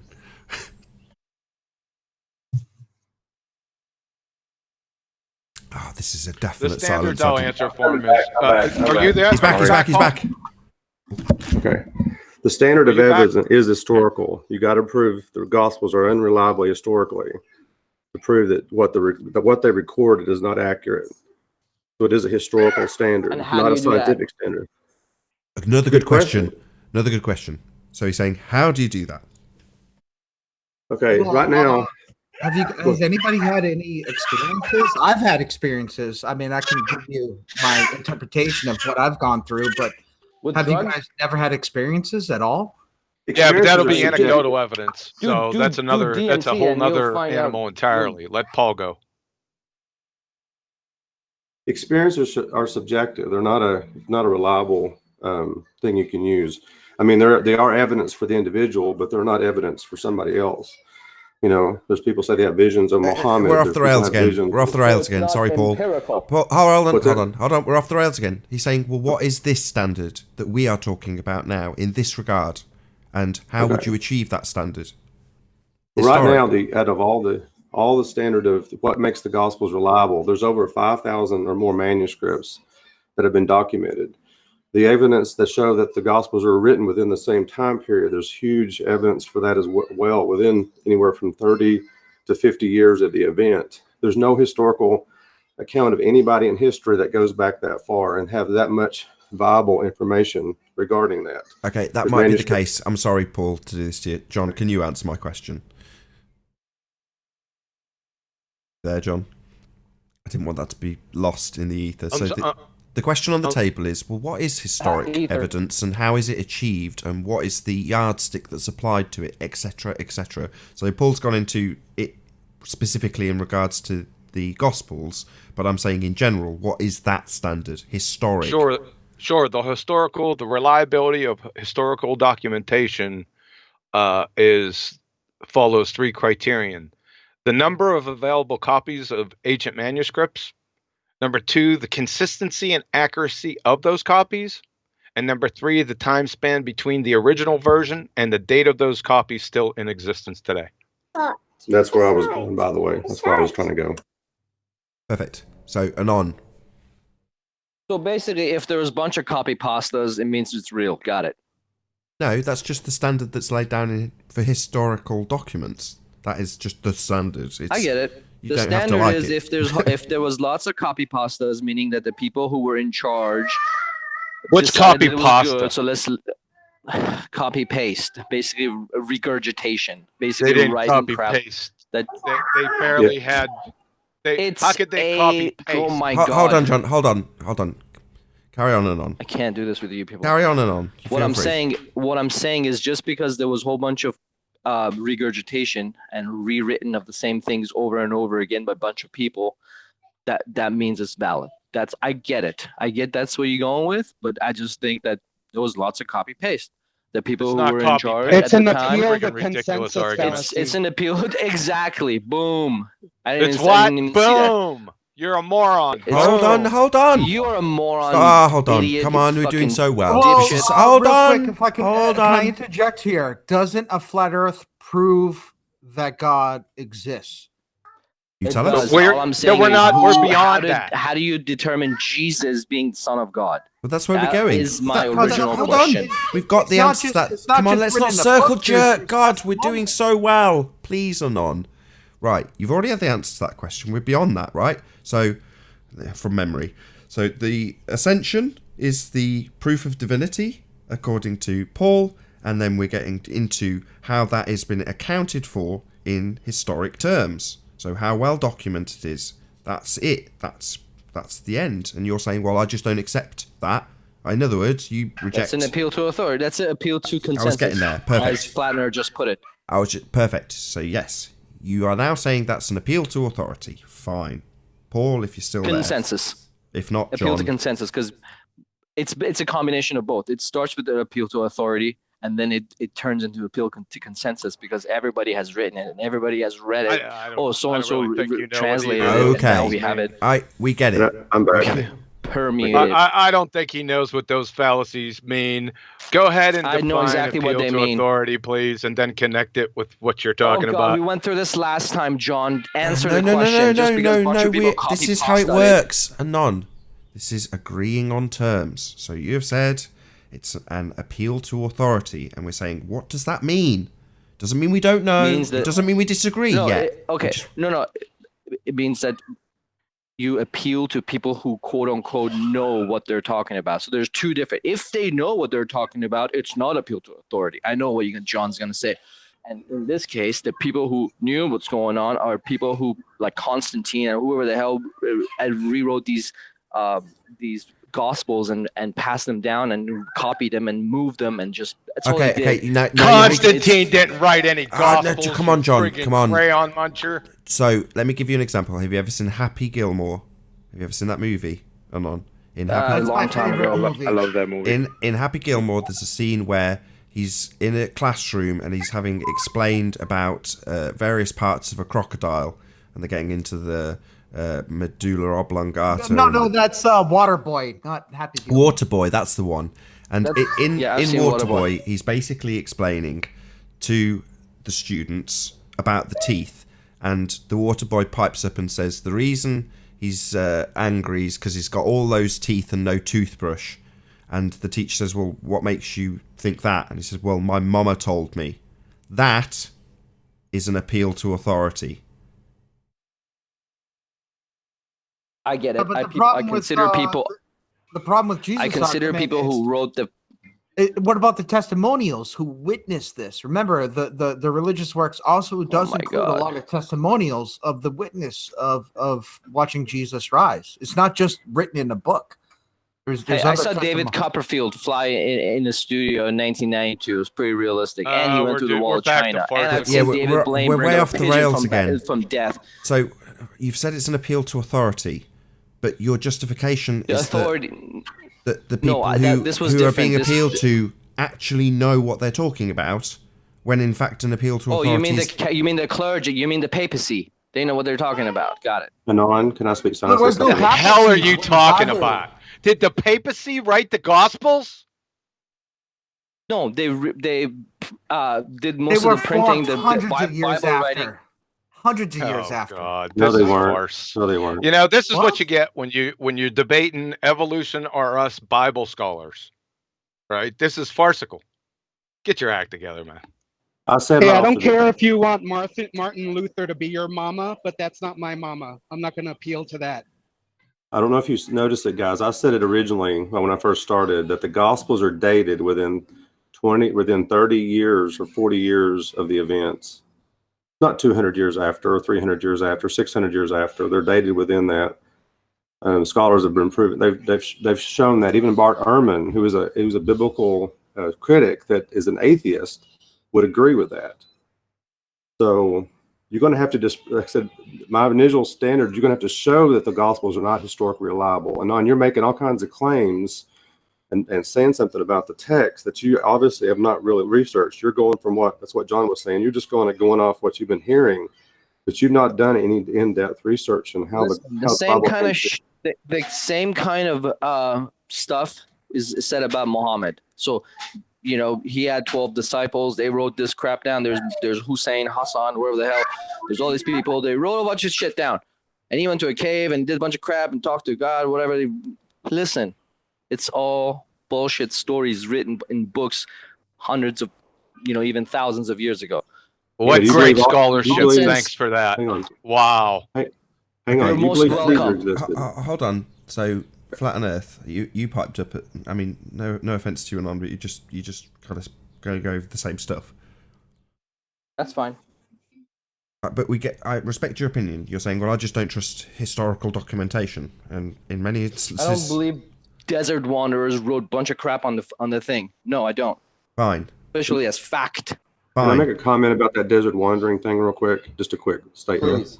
In your statement, you're assuming something about the nature of the people of Israel during that time period.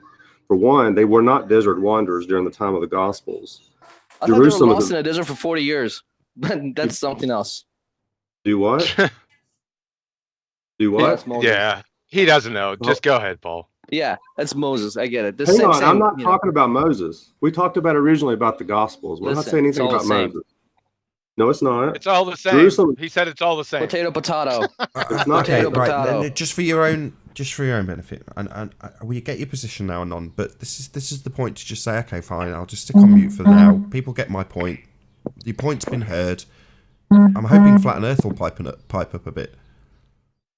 Okay, I'll be quiet a minute. Not you, Paul. It's you're the one fighting this corner. I'll go on I've mute. got no eggs in either corner. But I'm just saying at this point, hopefully Anon will just let someone else pipe up. We might get somewhere else. We can potentially keep it on the rails. But if this is the limit of your knowledge, no offense, just step back a bit. Okay, let's deal with Moses. Mute. Let's deal with Moses. Moses was a desert wanderer, but if you look at his life history, for 40 years he lived in Egypt. He was a very well-educated person. He may have wandered after that time period, but it was not during his upbringing. So Moses was a very intelligent man. He was a prince of Egypt. He was raised in under Egypt education. So you can't say desert wanderer. I mean, you can, but you can't. He's very educated. Jerusalem during that time period was a very large city. It was a commerce place that lots traffic was going in and out around Jerusalem very regularly. There was 3 languages that was spoken in Jerusalem. There was Hebrew, Aramaic, and Greek. Greek was the commercial language, just like English is here, or English is today. It's the primary verse or language used for commerce. Probably most of the disciples were educated in those 3 languages. And also being raised in the synagogue, they were probably very literate people. They were not illiterate people. And you can eventually attest that to Paul the Apostle. He was a Pharisee. He had to know Greek, Hebrew, and Aramaic culture. He had the Torah memorized. So you've already set yourself up for failure just right there by saying they're desert wanderers. They're very educated men. Okay. Person book. Okay. Back to the you got to prove it historically unreliable. And you've not done that. You're just making a claim it's not. His claim is comparable to the Islamic historicity is also false equivalency. Yeah, there's a lot more manuscripts to the Gospels than there is for the original manuscripts for the Quran. Oh yeah, I'm sure we looked at them all. Yep, totally. I can tell you real quick. This is why I step back here and on, because every time I look into this, historicity or whatever. What's the word? Historicity. Historicity. I was right the first time. The historicity is extremely strong, and all I can do is draw a false equivalence and say, well, if you want to trust the history books, well, look at 9/11. They just bodged the history and say whatever they like. But is that a true equivalent to what Paul is describing? No. But that's all I can do. So I'd rather step back and just hope it keeps on the rails. Except you have to believe in a guy who flew up in the sky. That's the thing. Well, that's where we started. So if Paul's happy to concede, that's where we started. So it's down to proof of creator, right? Hey, can we talk about his point he just made quick? Yeah, to me sure. or Go ahead, Theo. No, the point, he has to believe that someone can fly in the sky. If he's going to believe it, that seems to be his point he keeps going back to in a circle, where it's like, well, I just can't believe someone can fly in the sky. It's unbelievable to me. Sure. See, I didn't make that statement initially. I actually made the statement that Jesus rose from the dead. I didn't make a statement that he did fly in the sky, but my initial statement of resurrection was the basis for his divinity, not his flying in the sky. Sorry, that's my bad. I said the ascension. That's just me misremembering what Paul said. Sorry. Right. That's okay. This is what the guy who's being against you just claimed. He's talking about me. Exactly. Okay, so his unbelief in that is, I can't believe that someone can fly in the sky because whatever the reasons are. Okay, but if you live on a flat earth that's stationary, and everything you've learned up to this point that's informed your beliefs most probably was an error. Well, in the Bible, it says it's a flat earth. So how's that an error? Well, let me make a comment on that. People that exist in the world today who, if you told them at one point in time someone could fly, they would say, "Oh no." Where does it say in the Bible that Jesus flies? Based on their personal experience, right? And their mental construct. Yeah, Paul, tell that story about the mount. Okay, let me address a couple things real quick with what Theo's saying. All like even Quantum Racer's argument for God's existence, all that's proving that there is a creator. It doesn't prove the nature of the creator or who that creator is. It doesn't prove anything other than that. So first statement on that. And in Acts chapter 1, it does have an account of Jesus ascending into heaven. So physically, in front of his disciples or his disciples. Stop right there. Stop right there. Okay. Okay. Now, historically, all historical scholars of any major credentials agree of the historicity of the Gospels, almost without question. Okay. So the anti-claim that they're not historically accurate from the other arguer is irrelevant. What his main point was that he keeps circling back to was that he cannot believe that someone can fly or ascend or raise from the dead. He doesn't believe in extra physical things occurring. That's his point of contention. His real point of contention is not the historicity. The historicity is not even a question. His contention is the claims themselves. Well, that's why I keep saying he's going to have to prove Thank that you, the sir. historical. That was my main problem. He doesn't have the anti-historical. That's not his contention. His contention is not that the historicity disproves the claims of the flight of Jesus or the resurrection. His claim is that he doesn't believe those claims, regardless of the historical accuracy of the writings or the eyewitness testimony. He's claiming that those eyewitnesses are lying. I understand that. I get it. So Your okay. point And we're at an impasse.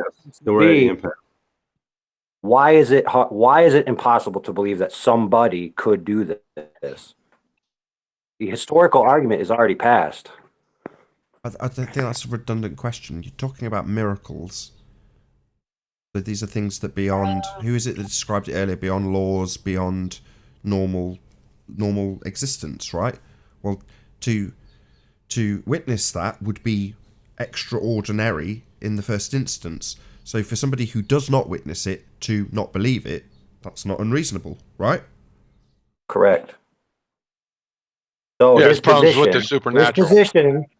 his position, the claim that he can't believe that people can fly or he can't believe that people can raise from the dead, apart from the historicity of the Gospels, is an entirely reasonable claim. Right. But did you know there's evidence for miracles? There's a guy. He's a scholarly work. I have to go back and find it. What? Talking to me? Yeah, as far as miracles, I mean, come on. But you didn't let me miracles. finish. You didn't even let me finish. You're assuming something. I think that was an audio issue, actually. Oh, okay. There's a guy, I forget his name. I have to do some digging. I haven't read the book in a long time, but he actually documents throughout, not just in the past, but current miracles that have happened. Things that can't be accounted for through medical science, can't be accounted for through anything natural. And he documented hundreds and hundreds of cases. Doesn't mean that, I mean, I'm not saying but they go against the natural order of things. You know, like somebody having cancer and it be gone. One day have it, documented evidence of it, and then the next day it's gone. Or even there's even evidences of people rising from the dead. So I'd have to go back and find that if you want me to find that book. But the guy documents, and he's a scholar that's done a lot of research across, not just, he's done it across the world. So you're going to have to again, it's like, yeah, you can not believe in miracles. I've never truly myself experienced a miracle, you know, but even creation itself is proof of a miracle, something from nothing. That's evidence of a creator. So that's a miracle in and of itself. Just the existence of the universe is a miracle. Why is there something rather than nothing?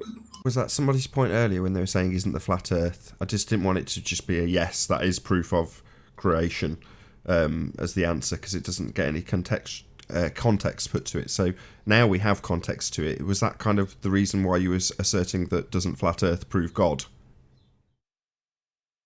Well, it proves a created system. Yeah, and it just so happens to be identified in Christian scripture as flat, non-spinning, domed, and geocentric. But that's all just coincidence. Right, One of the but things we're trying to extrapolate that beyond. We're trying to extrapolate that beyond the physical appearance of what we see to something we haven't seen, which is somebody rising from the dead or flying, and whether that is possible or not. The anti-claimant believes it's not possible, yet there are things that I believe that are easily demonstratable that show that something like that is possible. For example, the quantum eraser experiments. To me, the conclusion is that consciousness is primacy over matter. So the limitations of matter and natural laws, consciousness doesn't necessarily bound by them. So if you are a greater consciousness, it would be easy for you to manipulate those to what you want. Hence, fly like Neo. Well, no, that's an anthropomorphization, though, isn't it? Because that's where the peddlers of bullshit want to be that higher consciousness. You know, they peddle ESP and the ability to bend the matrix, and these are all things that, in my humble opinion, are beyond us as conscious beings, because we are not. What was the word you used again? Above conscious, or what was the word? Primacy over matter. No. You described the God consciousness. On the word. Yes, he would be the necessary interpretation of logical entropy being the greatest consciousness and the greatest source of energy. So yeah, we are of a lower consciousness. The initiator and source of all information, all consciousness, all energy, everything that exists, following logical and informational entropy to its rational conclusion, which is the source. Right. So yes, the conclusion can be a creator,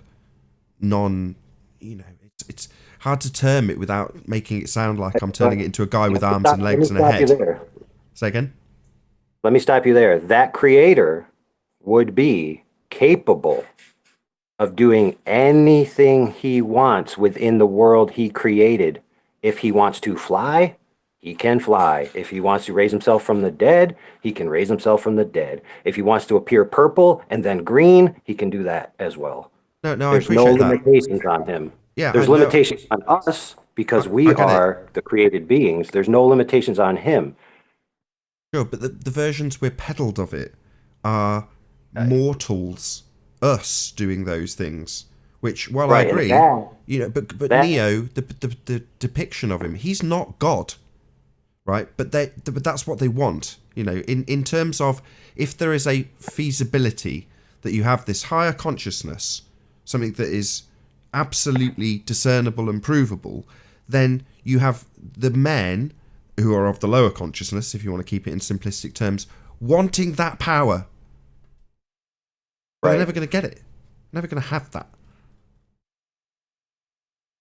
So it comes to this when you see this miracle stuff. So if you guys were not as sophisticated and you met somebody like David Blaine 200 years ago and he did some crazy trick and then he claimed he's Jesus, or he's he's actually the son of God and then also is God or whatever, and would you guys believe him? Like, is that it? That's all we need. First off, 2,000 years ago, they didn't have illusionists like that. So, are you sure about that? Hang on. I can address that. I think. Hang on, I can address that. Even in Moses' time, when Moses turned his staff into a snake, the Egyptians were able to do the same thing. But then his snake swallowed up the other two snakes. So I would agree with Anon on one level that there could be those charlatans out there. But see, that's why I said specifically, very, very much in the beginning, the evidence for Jesus being God. It's the resurrection from the dead. I mean, you can probably account for, maybe somebody, faking an illness and all of a sudden standing up and walking. That could be possibly accounted for, or him changing water. I have one. Did he die because of all the bleeding? Did he bleed to death? Like, I mean, he was. Well, the nailed and evidence such. shows that the I evidence think we shows. haven't set a baseline for what Jesus is claimed to be in the gospel. Wait a minute, That's the Yeah, problem, be our huh? guest. Go ahead. Okay. So the classical Christian definition of the being named Jesus is God's consciousness inside a human body. So it is literally God's spirit himself occupying a human flesh avatar body to create a one being. So he would come with all the power of the prime consciousness. So he would be literally the knower in the first instance. That's him inside a physical body. Why did he let himself get like beat up and like I attached could to a tell thing you. and I feel could all tell you the the pain? answer. I could tell you. Please. Because he loved you that much. Okay. That's That's why. nonsense. That Tell is you That's the absolute answer. nonsense. utter John, nonsense. let me tell him the Yeah, answer. I because he already loved you started. that much. That's why he did it. Go on, Theo. Yeah, It's a love Okay. God story. was Alright. going to destroy Alright, the earth totally. again until Jesus stepped in and died for our sins. Okay. Okay, somebody already Okay. gave him the answer, and then he was cut off by two different people. I mean, I can give the answer if you want me to. Well, I already I explained got I it. was. He loved me. He got it's perfect. It makes complete sense. He loved me. All right. So, got it. It's beyond love. It's beyond love at that point. It's beyond. Okay, I got it. Yep. He It's beyond loved it's me. a love He beyond loved. imagination. I Yes. got it. Makes complete sense to me, guys. Good And job, guys. Totally I think derailed we're the missing. train No, and crashed it. we're not. I'm sorry, but I think we're missing the point. I've said this to Anon. We've talked about this originally. It's not. It's yes. I mean, I agree with John. Yes, God loves us, and I agree with Theo that there's an aspect to that. But to be more specific, and I've said this. We talked about this earlier. You know, we've talked about like we all fall short of the glory of God. We all have sinned. We all have not measured up to the standard by which God has required for us. We all have. We've all failed miserably, and we all are deserving of death on that part. We're all deserving of it. And since we've sinned against God, when we sin against somebody, we've actually sinned against God because we're all made in God's image. So if you've sinned against anybody, you're really sinning against God. So that penalty, that death penalty, has to be accounted for. That's called justice. Justice has to be measured out. Either you have to take that punishment or someone else does. And since you've sinned against God, the only person big enough to accomplish that task is God himself. And that's where, as Theo was saying, God became This is flesh to such a- take the punishment upon ourselves. That's what the gospel is all about. That's why he died. And to show that he had the power to do, that he had the ability to do that was his resurrection. It's proof of his divinity. That's why I went back there initially. That's why I said initially his divinity is in the resurrection. It's not any other, no miracle he did does not account for his divinity. It shows glimpses of it, but it's not proof of it. It's his resurrection of the dead, because he claimed, I'm going to die, and in 3 days I'm going to rise myself back up. Only God can do that.